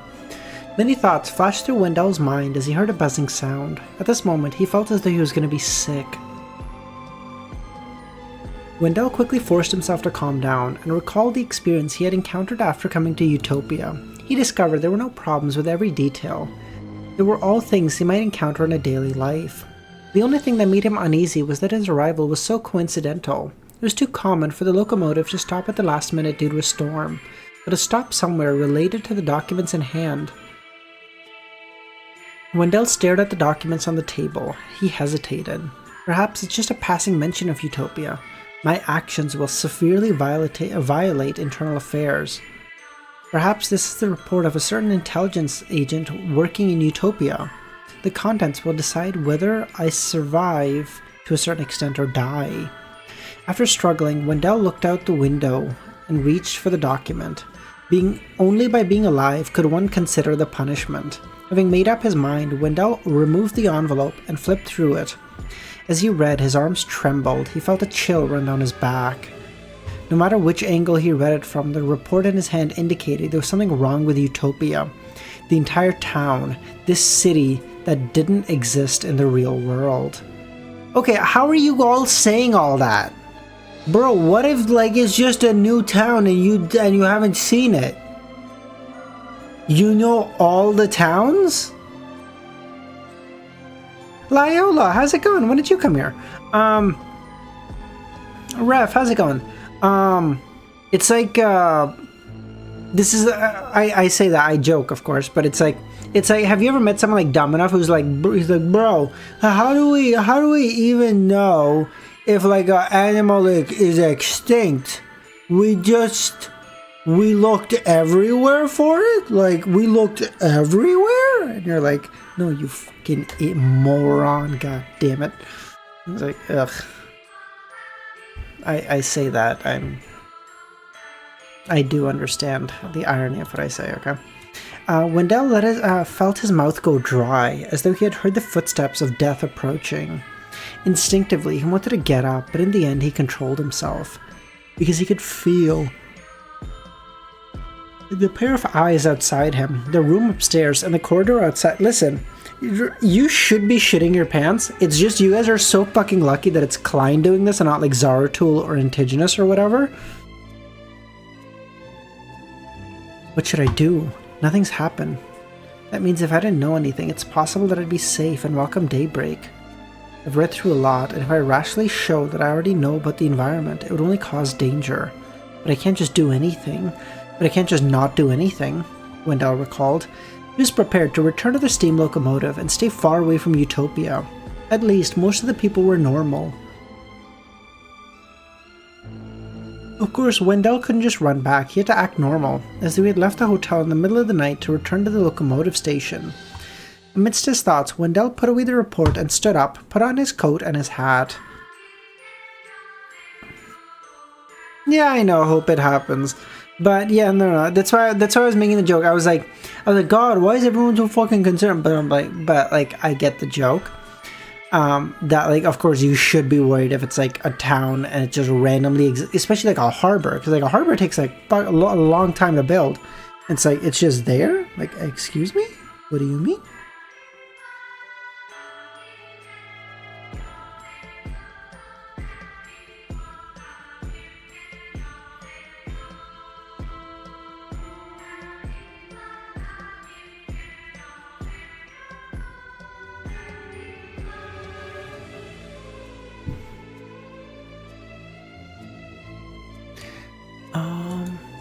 At that, he then with his luggage in one hand and an umbrella in the other, he walked to the door. At this moment, the corridor was dark with only a few gas lamps on both sides of the corridor, giving off light that wasn't bright enough. Amnesia. Klein called it Utopia because it's a place that doesn't exist. Very good. Oh, Yarnum would probably be like what someone like fucking Zaratul would call his if he was a transmigrator. At this moment, the corridor was dark with only a few gas lamps lit, giving off barely any light. It gave signs of human life to the silent environment. When Wendell opened the corridor, the floor beneath him made a creaking sound, so clear in the silent night that it traveled far. With a slight frown, Wendell approached the staircase. He walked without any worries, without any intention of acting furtively. As he saw the stairs getting closer, he heard a squeak sound behind him. "Sir, where are you going?" a slight, hoarse male voice sounded. Wendell's body stiffened as he turned around. Sorry, I have an important item on the train. I'm afraid that if someone was to take it, I'd have no choice but to return now. A murder happened in the hotel. I don't want to stay here anymore. I can't sleep. I'm sorry, the attendant bowed. I won't spread the news, Wendell nodded. Perhaps it was due to the dim lighting in the night. He walked very carefully, every step like he was on the edge of a precipice. Luvion, how's it going? 1, 2, 3 steps later, Wendell, who had been on guard towards the attendant behind him, reached the first floor. At that moment, not a single person— Quantum, shut up! God! Bro, snitches get stitches, Quantum. What the fuck, dude? I thought we were friends. At this moment, not a single person who was present in the hotel lobby. All the items were hidden under the darkness, and the faint light from the outside cast a blurry silhouette. Wendell looked ahead and walked through the dark lobby. Just as he pushed open the door and went out, he suddenly heard some rustling sounds behind him. It was as if someone was approaching with light footsteps. The back of Wendell's mind went numb. He had an impulse to dash, but he calmed down and looked up and saw the sky, which had already stopped raining. He then inhaled the cold, fresh air and made his way to the station. He quickened his pace, looking like he was afraid of the night and eager to end this journey. As he walked, Wendell saw a signboard from the corner of his eye, Utopia Telegraph Station. Telegraph. Perhaps I can try sneaking in and sending an emergency telegram to the Backland headquarters.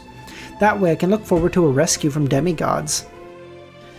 Hey guys, I just want you to know, if you send 2 saints to this town, you're gonna get like half a saint back, okay?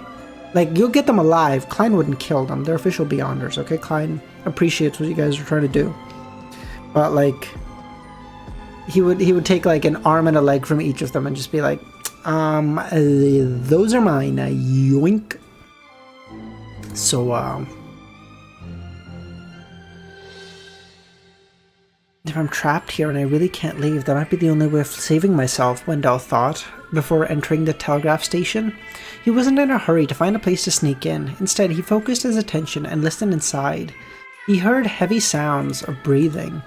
This made Wendell feel that no one was inside, and at times there was more than one person inside. Suddenly, the sound of the breathing stopped. All of Wendell's hair stood on end. His intuition told him that a figure was standing behind the door.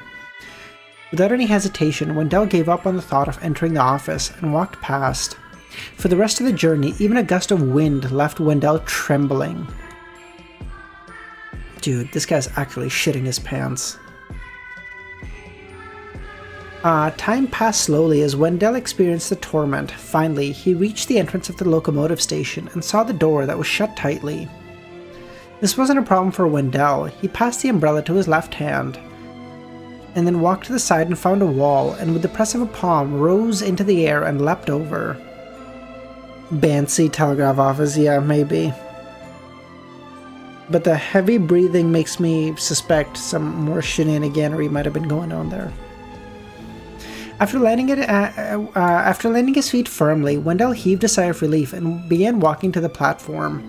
"What are you doing here?" a deep voice asked behind him. Wendell's toes tightened.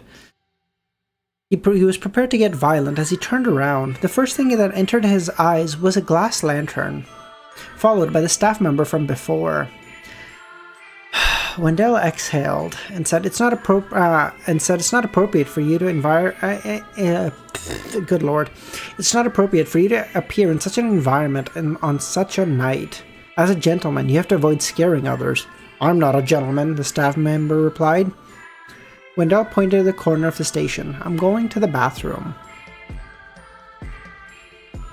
"Then why are you here?" the worker asked. "I got lost," Wendell answered. Following that, he ignored the staff and walked to the bathroom. Behind him, the staff member watched silently without saying a word, giving Wendell a lot of stress. In the bathroom, under the illumination of the gas lamps, Wendell took nearly a minute to relieve the tension in his body. After returning to the train, he found a sense of security as he looked at the passengers lying on their beds. In the next few hours, he didn't sleep at all. Just as Wendell's grasp of the passage slowed down, the sky suddenly brightened and dispersed the darkness. In the next 2 hours, the travelers who had gone to Utopia returned one after another. Some brought some local wine, some looked haggard, and some looked like they had been beaten up. Hell yeah. A Moga's excuse true. Guys, I know I was in the control room when Red died, but I promise I didn't do it. I wouldn't do that. I couldn't be the imposter. You know me. Finally, the whistle sounded as the locomotive finally began to move. Amidst the chugging sound, the train left the station. After that, they went through the dark, gloomy weather. Fortunately, no thunderstorms descended, and the sun quickly pierced through the clouds. For Wendell, all of this was normal. It had been like this since he arrived at Utopia last night. If not for the confidential report that was hidden near his chest, he definitely wouldn't have believed there was anything weird with Utopia at all. I was doing my task, come on! I saw Orange Vent, I'm telling you it's him! Trust me! When the steam locomotive reached the next stop, one that everyone was familiar with, Wendell heaved a sigh of relief. At this moment, he recalled his experience in Utopia as he sat up straight. He used the excuse of going to the bathroom last night, but he was carrying his luggage and an umbrella. He didn't look like a passenger. The station worker didn't realize this, or he had already discovered it, but didn't expose him.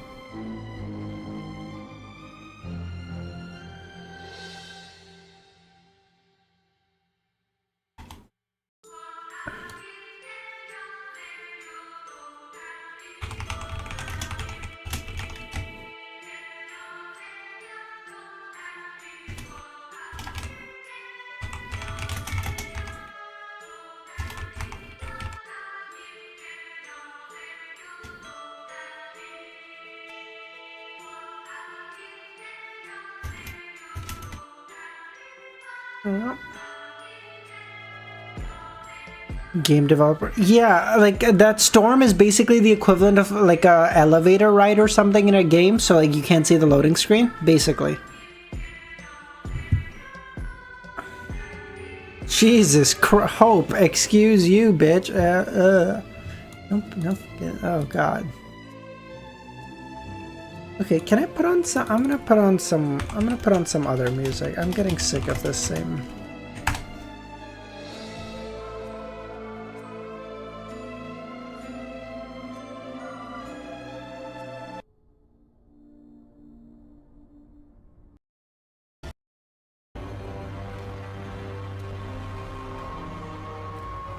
All of a sudden, the muscles on Wendell's back began to tense up. He was shocked and doubtful. The residents of Utopia are monsters in human skin. They look normal, but if they encountered blind spots in logic, they would show a side different from an ordinary person, ignoring the points that are problematic. Or perhaps that staff realized that I was lying and was unwilling to deal with me. But why? Yes, carrying my luggage to the bathroom can be explained as me being afraid of someone stealing it, but the entire platform is sheltered. There's no need to take the umbrella. Besides, the rain already stopped. Wendell instinctively turned his gaze out the window, only to see the sunlight shining in. One by one, the passengers waited in order behind the safety line, completely different from the dark and gloomy vibes of Utopia. He exhaled. This isn't Utopia. I've left, Wendell muttered. When he recalled his oversight earlier, it was as if he had fallen into a nightmare that he couldn't wake up from. After a while, Wendell stood up and decided to smoke. The tobacco comforted him greatly. Tobacco does do that. You know what, guys? Tobacco will never leave you. This is advice, kids. During this process, he gained inspiration from his encounter. Maybe it's because I helped Tracy, so the other staff members ignored my actions and let me go? Compared to the entire population of Utopia being monsters under human skin, Wendell was more willing to accept that. At this moment, from the corner of his eye, he saw the conductor talking to the group of people in a corner. Dr. Z, we're all gonna die. With the help of his hearing that transcended the limits of normal people, he heard the conversations from a distance.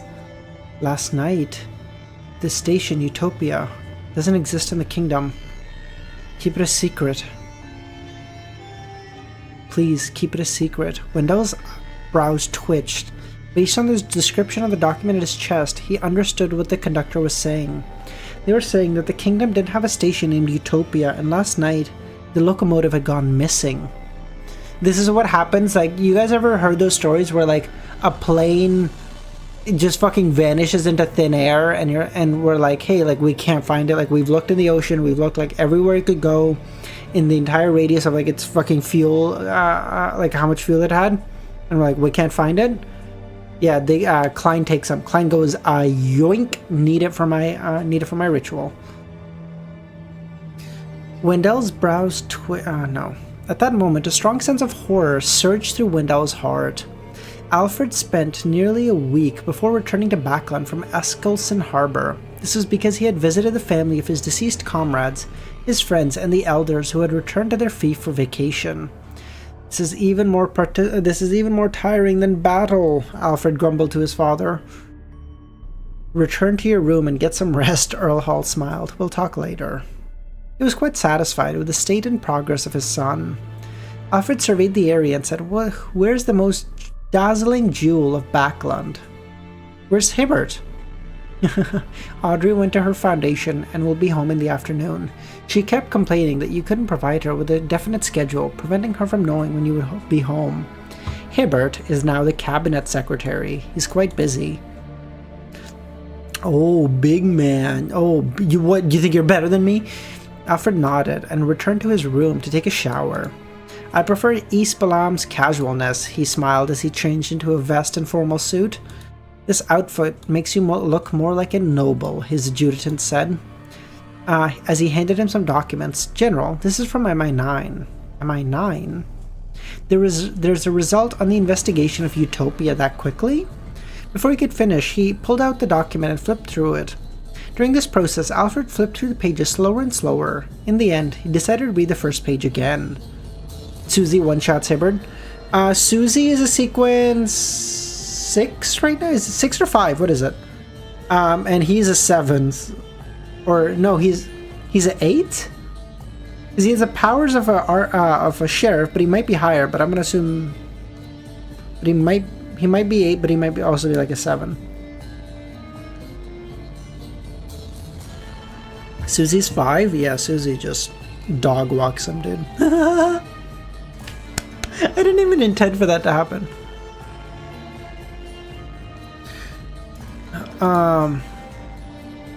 The main content of this investigation was divided into 2 parts. The first was regarding the MI9 member who had dispatched Alfred's report. Autumn, how's it going, man? He had accidentally entered Utopia and witnessed a murder case. He managed to forcefully escape in the middle of the night and return to the steam locomotive. The second was that the railways in Deity Bay, which had led to Backland, didn't have a stop named Utopia along the way, nor was there a harbor known as Utopia in the Berserk Sea. The 2 cases didn't exceed the limits of Alfred's imagination. What surprised him was the name of the criminal in the murder. Her name was Tracy, the owner of a hotel. She received a middle-class education and graduated from a grammar school. Following that, she became a mistress. This was identical to the owner of the Harbor Hotel, Tracy, that Alfred had met. Every detail matched. Is this her backstory? Alfred muttered. This made the residents of Utopia seem so realistic. It wasn't what Alfred had expected of an illusion. In other words, after the outsiders left, the inhabitants of Utopia continued to lead their lives, had their own loves, hatreds, pains, and sorrow. Apart from Utopia, seeming not to exist in the real world, this was similar to any other town. Perhaps it is real. Maybe, if one wants to enter the town, they have to be in the right place at the right time. Alfred nodded. To him, even if this matter ended here, he had no intention of investigating further. One had to know that in the southern continent there were countless bizarre incidents and phenomena, and if one was too curious, it would only bring about danger. After adjusting his clothes and mood, Alfred came to his father's study and knocked on the door. "Come in," Earl Hall said. Alfred tidied his hair and pushed open the door and sat down. Earl Hall smiled. "You are already a man."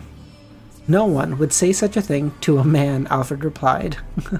"In my heart, you are still that child. But you are already a Sequence 5 Beyonder?" "Yes, I am a real knight."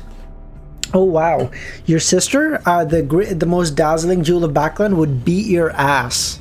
She could run faster than you could fucking imagine. She could hit you harder than like a fucking truck. If you hit her, she would just tank it. She wouldn't even get a bruise. You understand? The difference between you and her is the difference between like a fucking toddler." No, I don't know if Susie would have a good chance. Susie would have a really good chance. Exactly. Audrey runs as fast as a fucking steam locomotive.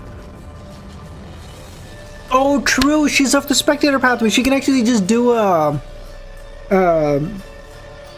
mythical creature form and just oof him. Oh, I'm sorry. Am I too mean to the racist amnesiac? Is that your fucking qualm with me, bro? Yeah, I'm fine with that, bro. I got no issues. I'm okay to be that. Call me crazy. But I don't like racists, okay? Fuck them. Rahal nodded. "You should have experienced a lot of hardships. From what I know, no matter if it's the potions or the war, they will bring serious damage to the people. Everyone goes through a lot," Alfred said. "Compared to when I left Backland, my state is much better. As long as I grasp a method properly, I don't need to worry about too much of the impact of madness at my level." Your sister has also become a Beyonder." "Oh? I thought she just changed her hobbies."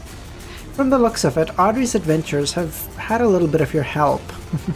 "I'll let you talk to her about how dangerous and crazy and painful it is about the sequence potions. Let her remain at her current level." Let her remain at her current level. She's a fucking Sequence 4.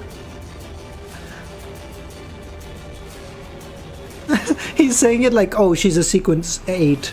this is plenty. She needs to go no further. She has all she could ask for. And you're like, bro, you have no fucking clue who she is. Alfred replied, I'll do it.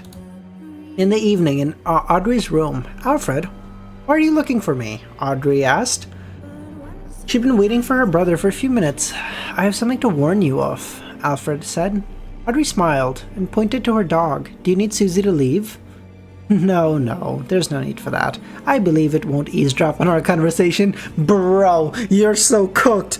The dog outranks you here. The dog is on the same stature as you, okay? If you want to be really nice, the dog is on the same stature as you.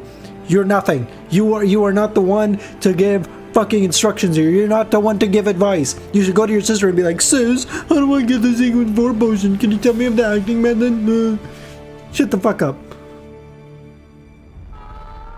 After the girls sat, Alfred sighed. After not seeing her for a few years, his younger sister was no longer as tender as before. Regardless of how she looked, she had already reached a level that brought about amazement. She was no longer that little girl from the past. I have heard you have become a Beyonder, Alfred said. Yes. You should be one of the Spectator pathway, right? The Rainbow Salamander has similar powers? The salamander was a gift from Alfred to his sister. Audrey nodded. Can you do treatment in the mind domain now? Most Beyonders, including me, need help. Oh, I forgot to tell you. I'm a Sequence 5, Disciplinary Paladin of the Arbiter Pathway. Audrey pursed her lips and smiled. I am a qualified psychiatrist who has undergone training. You can verify this with Mom and Dad. He's a Sequence 7 already. Audrey, I must remind you that potions do not only bring about strength. Having said that, he paused and observed his sister's reaction. He realized that Audrey wasn't as impatient as before. Every potion contains madness that can lead to a loss of control. I've seen similar happen before, more than once. To my enemies, to my friends, no one is spared. Bitch, shut the fuck up. You know nothing of this verse, okay? And you talk as if you are some authority. Audrey knows more of this. Susie has more of this understanding than you could ever fucking hope to, okay? Calm your bitch ass down. During this process, he realized that Audrey wasn't the only one who listened attentively. Susie also appeared very quiet. Yeah, like he knows you know nothing, Jon Snow. True.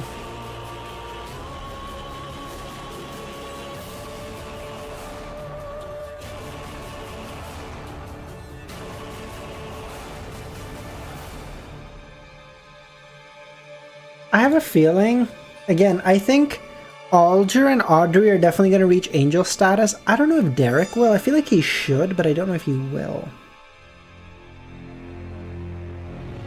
Because Alger and Audrey, I feel like have to, because they're the wings of the, the fool in my mind. Like they're like the goats, you know. They're the OGs. They have to. Santa, how's it going, man? How you doing?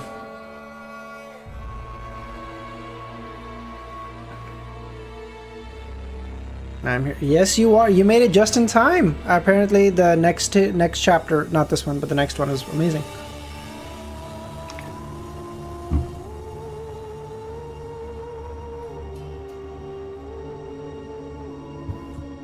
Okay.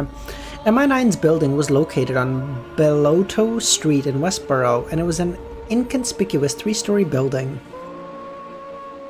The entrance didn't show any signs of its identity. Yeah, I'm good. That's awesome. Fantastic. The entrance didn't show any signs of its identity. It simply hung a door saying 9, a door sign saying 9. The core of this office building was underground, and above it was for clerks. Of course, most of the Beyonders who were under MI9 wouldn't go undergrounds for no reason. The environment there wasn't good and the atmosphere was oppressive. An accident could happen at any time due to the sealed artifacts present. Gio was now the deputy team leader of a national security and counter-espionage team, in charge of a rather small-scale team responsible for handling espionage cases regarding Intis in Backland. Gio? What? Hey, good for her. There's a message here. There's a mission here, her superior said. The team leader of the counter-espionage team, Lieutenant General Pantek, picked up the document and handed it to the desk opposite him. Is it urgent? Gio asked. Not at all, it's quite low risk. In fact, this mission will be sent to all messengers, hoping that someone will be able to complete it just by sheer luck. This description was out of Gio's expectations. I will inform my team members, she said. Gio then returned to her room and left the general's office. When she threw herself into her seat, she seemed to have hidden herself. I love how that is like, oh, she's so tiny that like when she sits in a chair, the chair like kind of envelops her. Gio browsed through the documents in her hand and understood what the deputy director said. That the Utopia that needed investigation didn't seem to be anywhere in the southern and northern continents, nor was there any of the known islands in the 5 seas. In the past 2 weeks, many people had entered the so-called Utopia, but the way they entered was different. Some through the berserk Sonia Sea's waters, arriving by a terrifying storm. Others were midway on a railway from Desi to Backlund due to a heavy storm. Others were in Civilis County and had entered because they got lost. Up to now, no one had been affected by damage or mentally influenced. It's no wonder Deputy Director Pantek said the danger is really low level. Also, there's no way to conclude the rules regarding the case, making it difficult for one to find the location. Therefore, there's no way for them to send people to investigate. I can only tell everyone of the situation. She was regretful that the mission was so difficult and she couldn't see any hope. You can. All you must do is ask Mr. Gehrman very nicely and he will tell you all that you need to know. In the past half year, Gio had been very busy every day in order to deal with the pending apocalypse. As she continued to deal with MI9's matters and completed all the missions Mr. Fool gave her so as to accumulate contribution points on both sides in exchange for formulas and characteristics of the imperative mage sequence, and now Gio was still lacking on both fronts, especially MI9. She had made no significant contributions recently. Step your shit up, Gio. God, get it together. If not for the generous salary from MI9 and all kinds of benefits, Gio would have long resigned and become a bounty hunter again. That way she could have more of her freedom. I can ask about this case at the next tarot gathering. Hopefully Mr. World will have some clues. I suspect he just might. I don't know why. I have a tiny feeling he just may. Crazy. I love this because most stories and the protagonist who finds the place like Utopia solves the mystery, but in this case, true. He's like, you see, I'm the Lord. I'm going to become the Lord of mysteries. I'm not the solver of mysteries. I have to create them. Okay. I don't just like solve shit. That's your problem. Okay. You want to be a fucking cryptologist? You do that. Okay. I make the mysteries. Get fucked.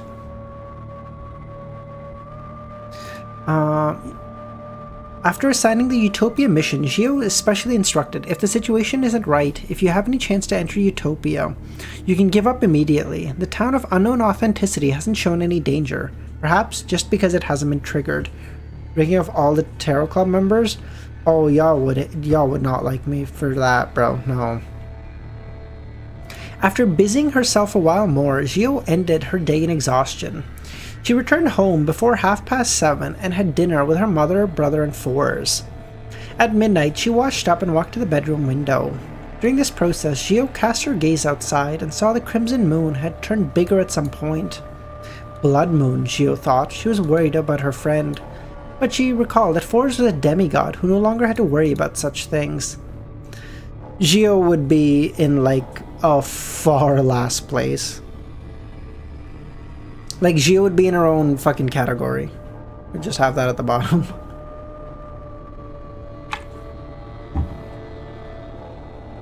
She's a fine character, I want to be clear. I don't have anything against her. It's just all the other characters have had such good character development. And her in comparison is, like, so lackluster. Her, and then Cat Leia above that, probably. And then we get into, like, better. And then I would say, like... Leonard? I would put Leonard as a member of the Tarot Club, not as a character, okay? I want to be clear. I'm saying members as a Tarot Club. I would put Leonard, then I would put Emlyn, because I feel like Emlyn's growth has been so amazing, whereas Leonard's just kind of been Leonard, you know? In the room, In the room next door, Forrest was lying in bed, taking in the blood moon outside. She had endured the pain of her head being pricked by needles. As she heard Mr. Dorr say, although going from sequence 3 to 2 is indeed a qualitative change, going from an incomplete mythical creature to a real mythical creature, sequence 1. I believe that 4 to 3 has a qualitative change as well. It can even be said that 3 is the best Beyonder level.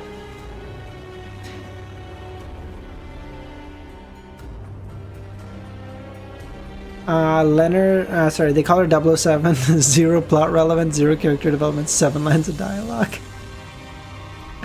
True. At this level, there's no need to rely on external forces to resist the madness and the inclination towards losing control. There's no need to endure the torment every second and minute. You'll also possess powers that completely exceed that of a person. They'll be more godlike than they are human, and they can obtain a small number of anchors and stabilize their mental state. If not for the fact that Sequence 3 Beyonders don't have long enough lives, with it being difficult to live for more than 500 years, I believe there won't be too many saints who have the motivation to advance to an angel. Godzilla, how's it going? I'm not slandering shit, bro. I'm just telling truth to power, okay? And telling truth is crazy in a world full of lies. Did I say that? No. Do you know who said that? God, I hope not, because he's not who he used to be, okay? Okay, he who said that was a... Oh, God.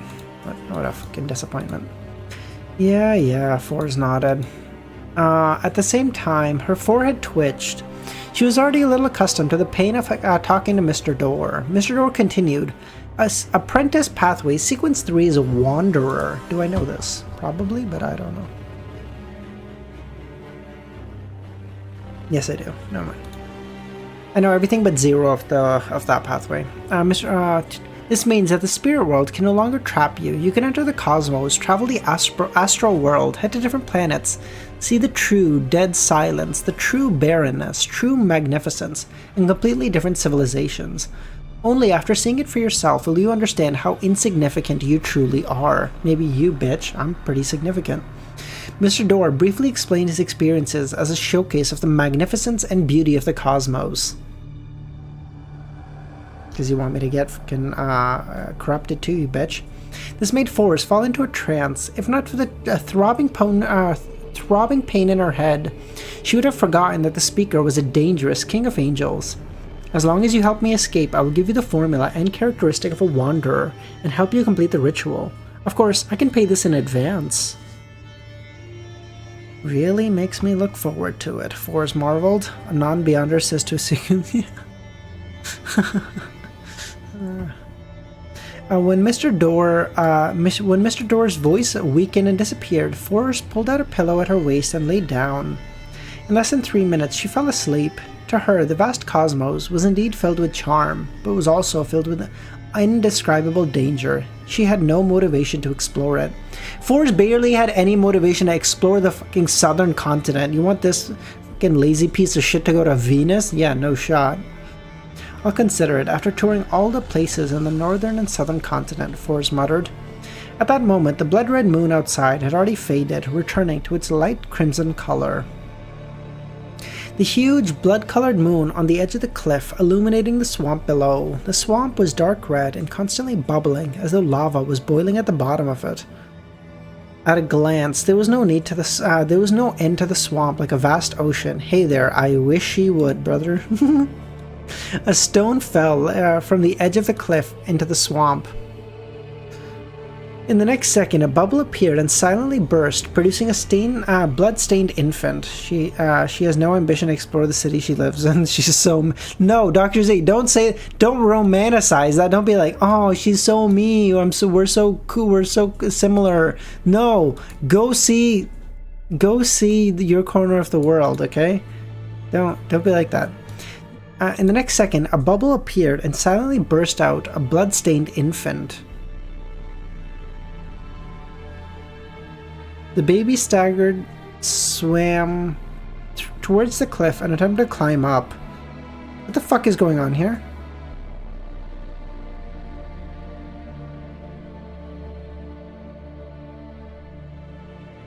The stone beneath Emmeline's feet shattered as he fell off the cliff into the swamp.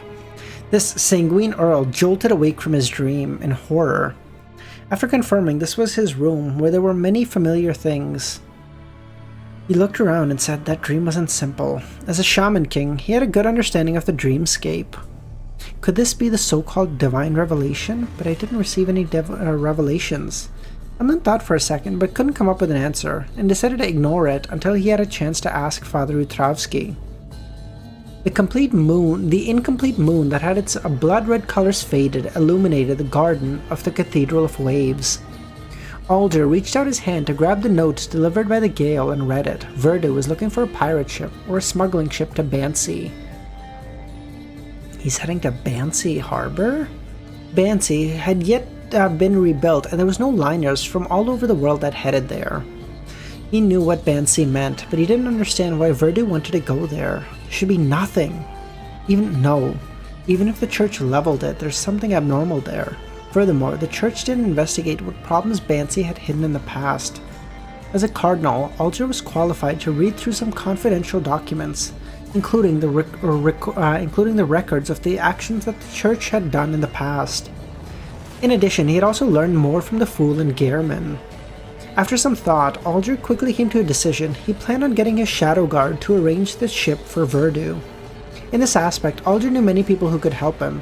It didn't need him to show his face or use his name. Of course, smuggling ships in the Rorstad archipelago were often equivalent to pirate ships. I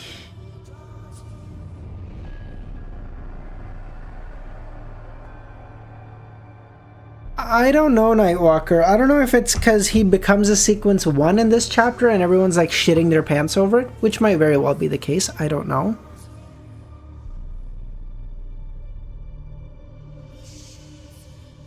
Ramiro, do we want to do emote only, effectively?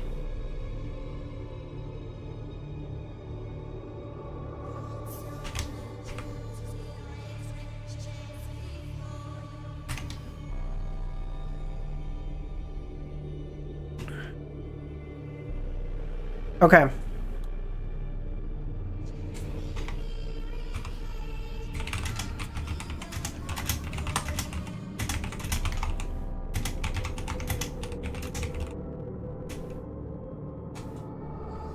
I'm just gonna pin that really quickly.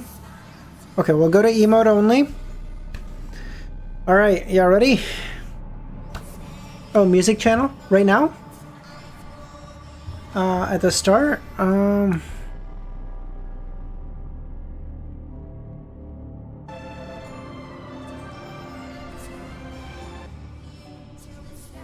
Okay, let's go. I'm sitting on the chair in the police station, looking at the mouths of the two men in black and white checkered uniforms opposite me. It's like they're talking about something. The man on the left has a cold expression on his face. It's as though he has been through too many unfortunate events.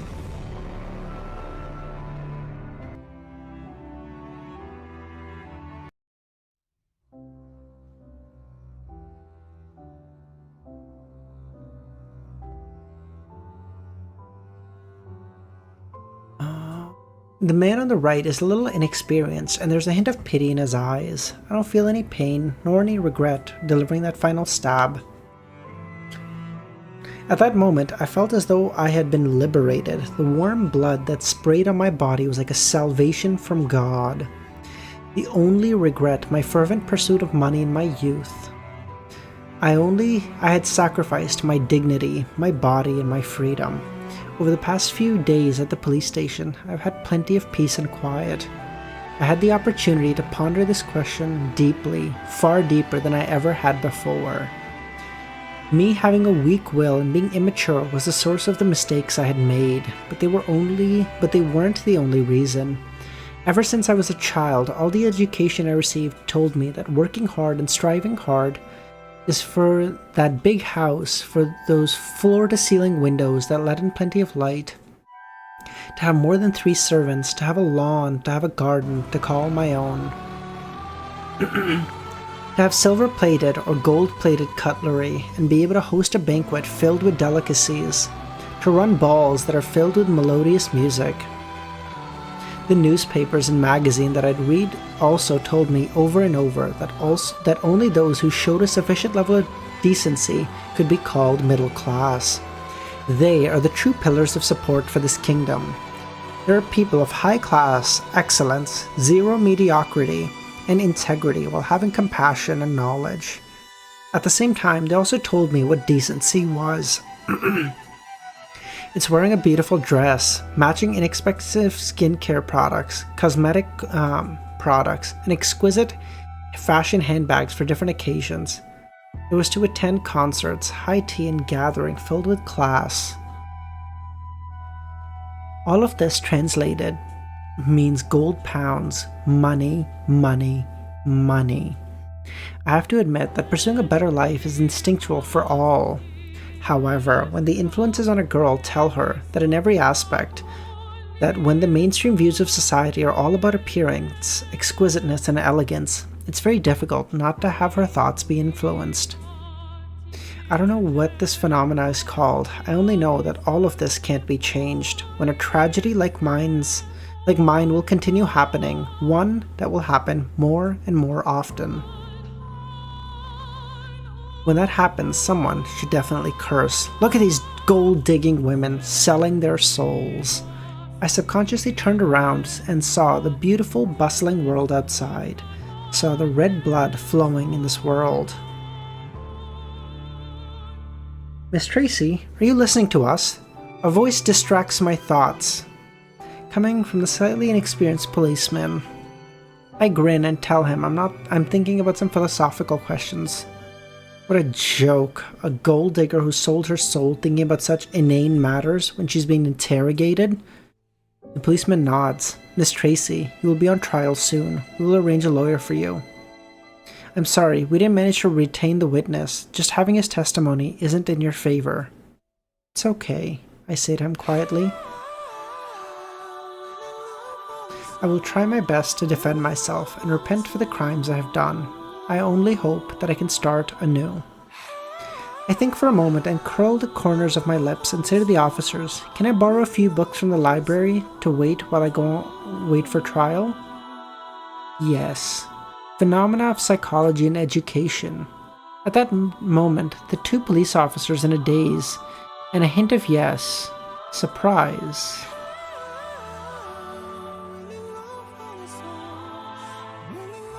So it's Klein coming to a deeper realization of who he is? It's like at the end of 427 or 627 or whatever, where Klein's thinking like, oh, I'm a wretch, I'm someone who tries hard, who loves his family. Maybe it's that? I sit at the far end of the model table and hear Miss Justice describe the Utopia incident. After she finishes, I look around and say, this is a ritual. Unsurprisingly, I see Miss Judgment's gaze freeze. I can sense the Hanged Man and Miss Justice looking over. I can guess what they're thinking. They suspect that Gehrman is becoming a Sequence 1, and they are already long aware from the talks of the Tarot Club that the Sequence 0, True God, makes it impossible for Sequence 1 to exist. Regarding this matter, I have already prepared an explanation. It is to let them think of the ancient sun god and his 8 kings of angels. But fortunately, no one raises the question. They may have made the connection to the King of Angels, or perhaps believe that the ritual involving Utopia is to help Mr. Fool awaken even further. I look at the lady, lost in thought, and ask, Miss Tracy, where do your parents live? They passed away, the lady replied. I lower my head and I record it. Do you have any other relatives? No. It's the I is Tracy. I is also the police officer interviewing Tracy. I is also the fool answering Miss Judgment's question. I is also Gehrman going through the ritual. It's all I. I am so many things, and I am in truth nothing, because I'm none of them. Do you have any other relatives? The lady turns to look out the window and replies, no. I exchange looks with my colleague and raise my voice. Miss Tracy, are you listening to us? The lady opposite me retracts her distant gaze and smiles. I don't know what she's talking about. She's so quiet, like a flower, blooming in the middle of the night. This analogy comes from an anthology of poems. My brother told me that reading poems makes one more charming.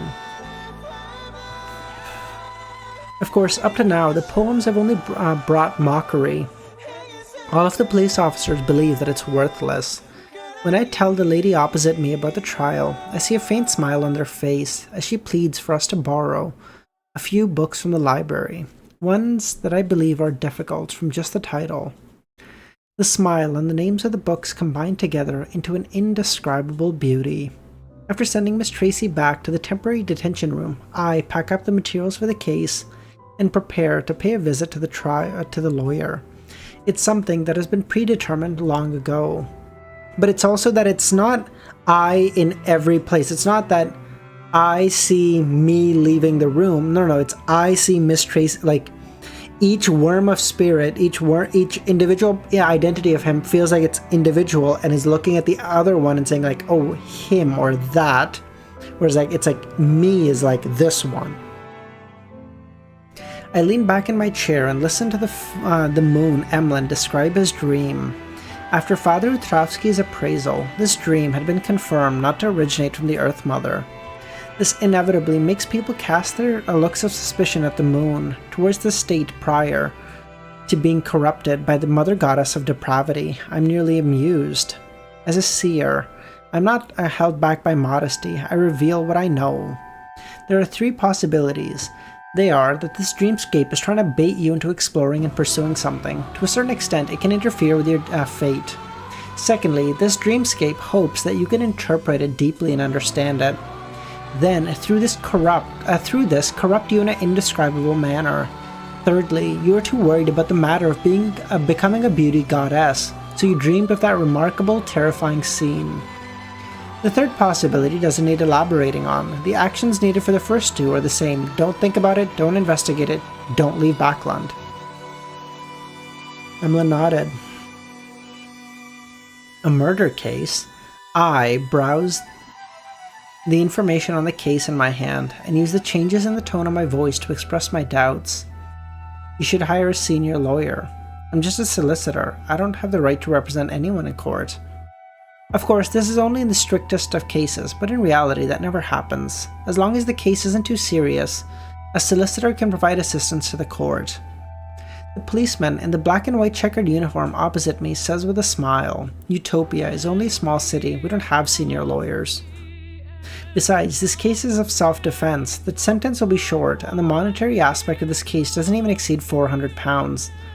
The trial can be done at the magistrate court. When self-defense is deemed invalid, it'll be handed over to the criminal courts.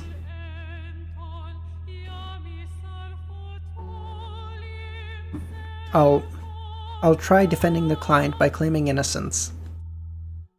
Also, please arrange for me to meet this Miss Tracy as soon as possible. After flipping through the information from before, I'm already quite confident on this case. The biggest problem is whether Miss Tracy's image can be led to the sympathy of others. Yes, although my solicitor's license was forged somewhere else, they cannot deny my professionalism. It just so happens that I made a mistake on the examination.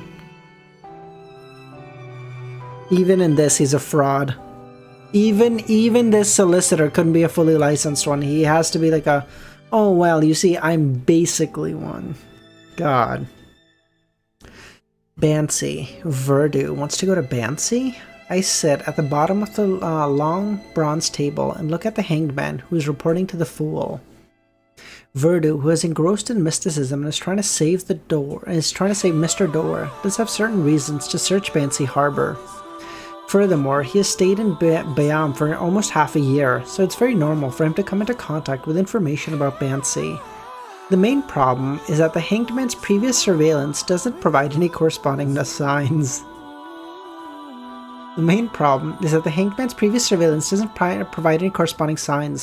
making Verdu's actions seem out of place. The importance placed on this matter has to be raised. I nod and hear Mr. Fool instruct, continue monitoring. I nod and hear Mr. Fool, so this is the world. like nodding, but it's hearing Mr. World instruct, Mr. Fool instruct, as if they're two separate people. But like this is gonna so fuck him up though, because every worm of spirit having this much individuality is gonna bring about a crazy sense of like madness to him. I play the 7-string guitar by the fountain in the square. I use my knife and fork to slice the steak. In the cathedral, I describe the teachings of the goddess to the believers. I reach out my hand and leave the carriage with the help of a gentleman. I get the new dresses that I've been eyeing for so long, and I can't wait to change into it. I stride forward with my 4 legs as I'm being chased by a child. I laugh loudly as I totter about and play with a dog. Suddenly, we tremble. We look up into the sky and see illusory, thin lines drilling out from our bodies, extending to the infinite height, extending above the grey fog, extending into an ancient palace. During this time, Klein's state has been so strange, as though he had been completely transformed into 1,000 lives. Every clone had their own will, thoughts, and fate and knowledge. However, above this collective consciousness was a primary consciousness that held it all together, constantly suffering all kinds of attacks as though it could be assimilated by the sea of collective subconscious that had been formed autonomously at any moment. However, it withstood the barrage of attacks, allowing Klein to maintain a certain level of clarity. His true body had been lying underground in St. Ariana Cathedral. His consciousness would occasionally rise and enter Sephra Castle and sink back to his body. All the scenes that the marionette clones experienced constantly flashed in his mind like a dream, formed from large amounts of fragments.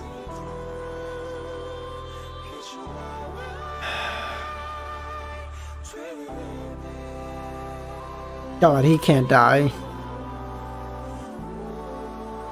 If you die, who's saving humanity, bro? We're so cooked. The goddess can't do it all. She needs a partner in crime. Come on. She's been helping you so much for a reason. Get your shit together. That was a great chapter. I can see why you all love it. That was a great chapter.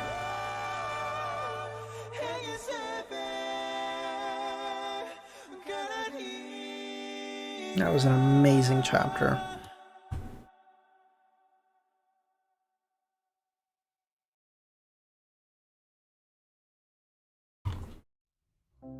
Utopia. Reaching out with a vast nothingness and saying, there's a fucking town here now. No, Kami, I love the song. That was great. Okay, I don't know. This makes him look very sociopathic. So Khaled, in my book, he can have, I'm gonna say 5,000, but I also understand people saying like, oh no, that's only 5,000 people, not including like cockroaches, ants, and all this bullshit. So I'm gonna say 5,000, but like it's probably like 10,000 or something, I don't know. All for one, one for all.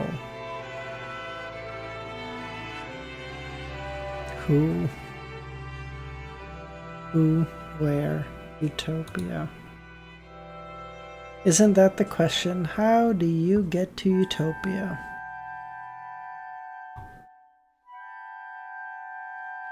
I wish there was a bustling town here. Yeah, Hope, at the end where he said like, me and my 4 legs are running while being chased by a child. Yeah, I know what you're talking about.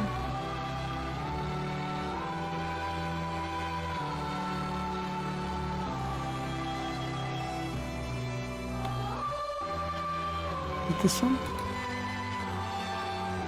Playing lyre, eating steak, preaching to the people, something,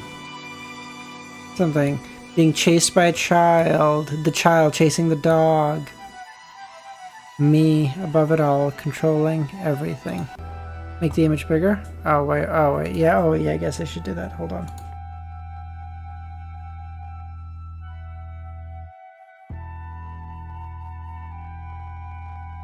No, that kills the fucking... If I try to right click open it, it kills the fucking... It kills the quality. If I open it in a new tab, the quality just goes in a fucking oblivion. Yeah, you see what I mean?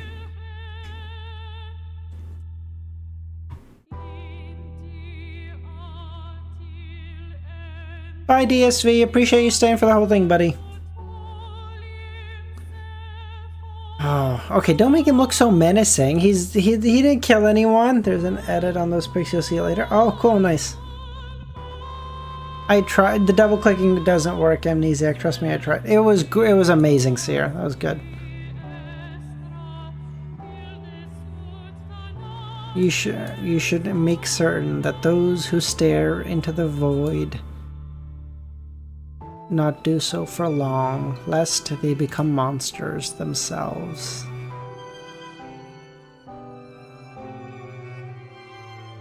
This is very cool art. I love this. This is very, very happy. Very nice.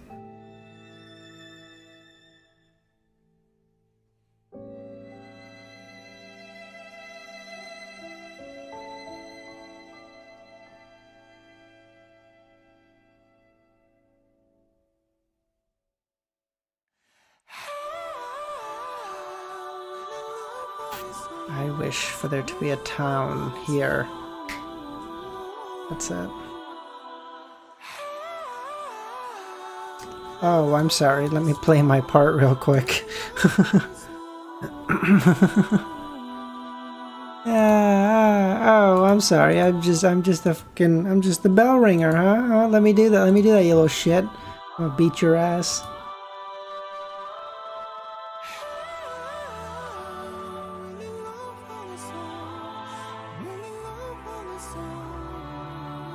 I'm gonna ring your bell, you bitch. Wow, that sunset looks so beautiful.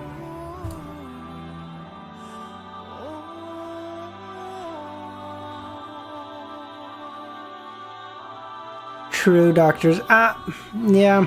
I don't think it's to be cruel or evil, Dr. Z. I think it's much more that high sequence rituals by design are to make you shed your humanity. They're to make you sacrifice people, a lot of people, for you to become detached to it. Like, hey, the whole point of you being an angel, the whole point of you being a saint is that you are not a person. You're not just a human. So even though the potion, by you digesting it bit by bit, it's gonna do it, like a big part of it is like, hey, you're gonna do something so fucking heinous that you're gonna just like detach yourself from it, just because like psychologically your brain is like, there's no fucking rational way a human can like justify doing this to other humans. So like, okay, if we do this, we kind of begin like a huge detachment within ourselves.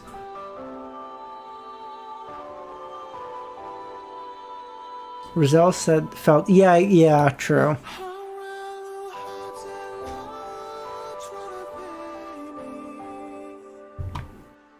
Planet Utopia. He's like, oh god. He's like, oh god, I'm gonna have to write the fucking plot of Harry Potter over here.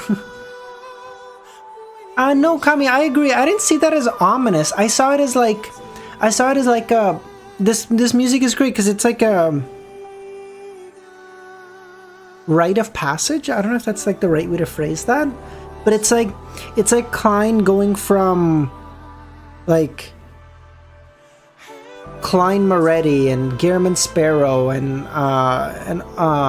Sherlock Moriarty and like all this to just me, to just I. All of them is I am them all and they're all me. It's like a rite of passage, like Klein coming to the inevitable understanding that like, hey, if I try to run these personalities like, oh, they're all like separate things, I'm gonna fucking just go off my fucking rocker. They're all me. It's like a consolidation of all his personalities, understanding I am them all.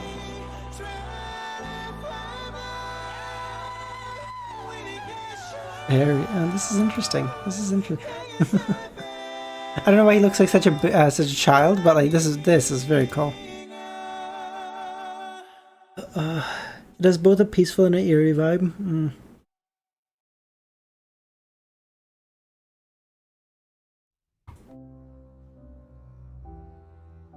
King of the wands. I don't think he even has a wand. Is this the one? Oh. To slice the steak.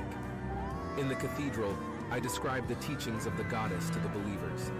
I reach out my right hand and leave the carriage with the help of a gentleman. I get the new dress I had been eyeing for so long, and I can't wait to change into it. I stride forward with my 4 legs as I'm being chased by a child. I laugh loudly as I totter about and play with a dog. Suddenly we tremble. We look up into the sky and see illusory thin lines drilling out from our bodies. They extend to an infinite height, extending beyond the grayish-white fog. They extend into an ancient palace and land in the hands of a tall figure shrouded in fog. I love how that's like a basic, like what they're seeing is like basically a one-to-one with like the Artificial Death Project, right? Like those like black beams or whatever extending into the infinite distance.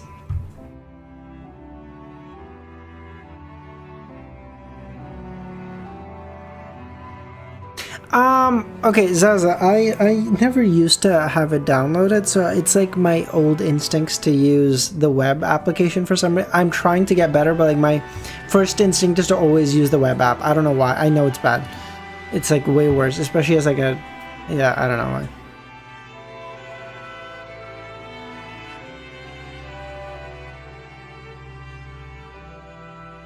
This is, oh, I actually mentioned this very much in, my Volume 6 video that I was working on, or I'm still working on, but it was like, Klein and Amon are like, perfect parallels, where like, Amon to me, especially when they were like walking around the walking around the Forsaken Land of Gods, and like, Amon was like just fucking around with Klein, and he was like, oh yeah, why don't you try to escape? If you do, I'll let you go, just, you know, whatever. I thought it was like, it's like the author's way of reminding us like, hey, Klein is inherently a really, really, really good person, because if he wasn't, he would be, with his intellect and his like ability to assimilate powers, he would be this. This is who to him, human life would be worth like fucking nothing, and he would just throw it all away just to fucking have some fun. If he was a fucking sociopath with that same level of intellect, he would just be the most terrifying monster you can think of. But it's like, because Klein is who he is, and he's like an inherently good person, and he values human life so, like, so deeply, it's like, yeah. Amon, everyone is me, and Klein, I am everyone. They're basically the same thing, but very, well, exactly. It's like, I hate to use this example, but it's like a really basic would be like one for all versus all for one. It's literally like, hey, I see myself as a human, so like I see me and everyone to some extent, so like I'm gonna protect everyone that I fucking can, whereas like everyone is so far beneath me that their lives have no meaning, so I can just kind of use them as cat toys. What the does it even matter, you know?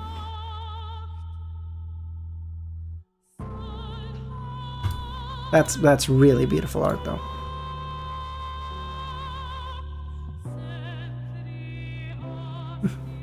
Hey, you did this, Nightwalker?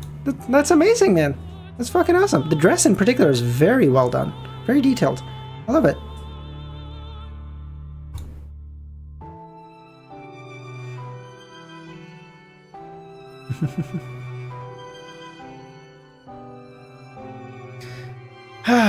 Alright, guys. I think we'll... Alright. But they gotta fit the code. True. He's like Dad wouldn't. He's like Harry wouldn't be okay with me killing this person, so I won't do it. True. All right, thank you everyone for popping by. Appreciate all of you. When is next stream? It'll be like tomorrow afternoon. Hey there. As always, if you guys are new here, thank you so much for popping by. If you're interested, consider joining our Discord. Link in the description. For heads up when I'm going live, and next stream should be, wait, when is the ending of Lord of the Mysteries? No, it's like 1390 or something, so we've still got a little bit. It's all good. Yeah, all good. All right, thank you so much everyone. Have a great rest of your day or nights. I'll catch y'all tomorrow, I guess.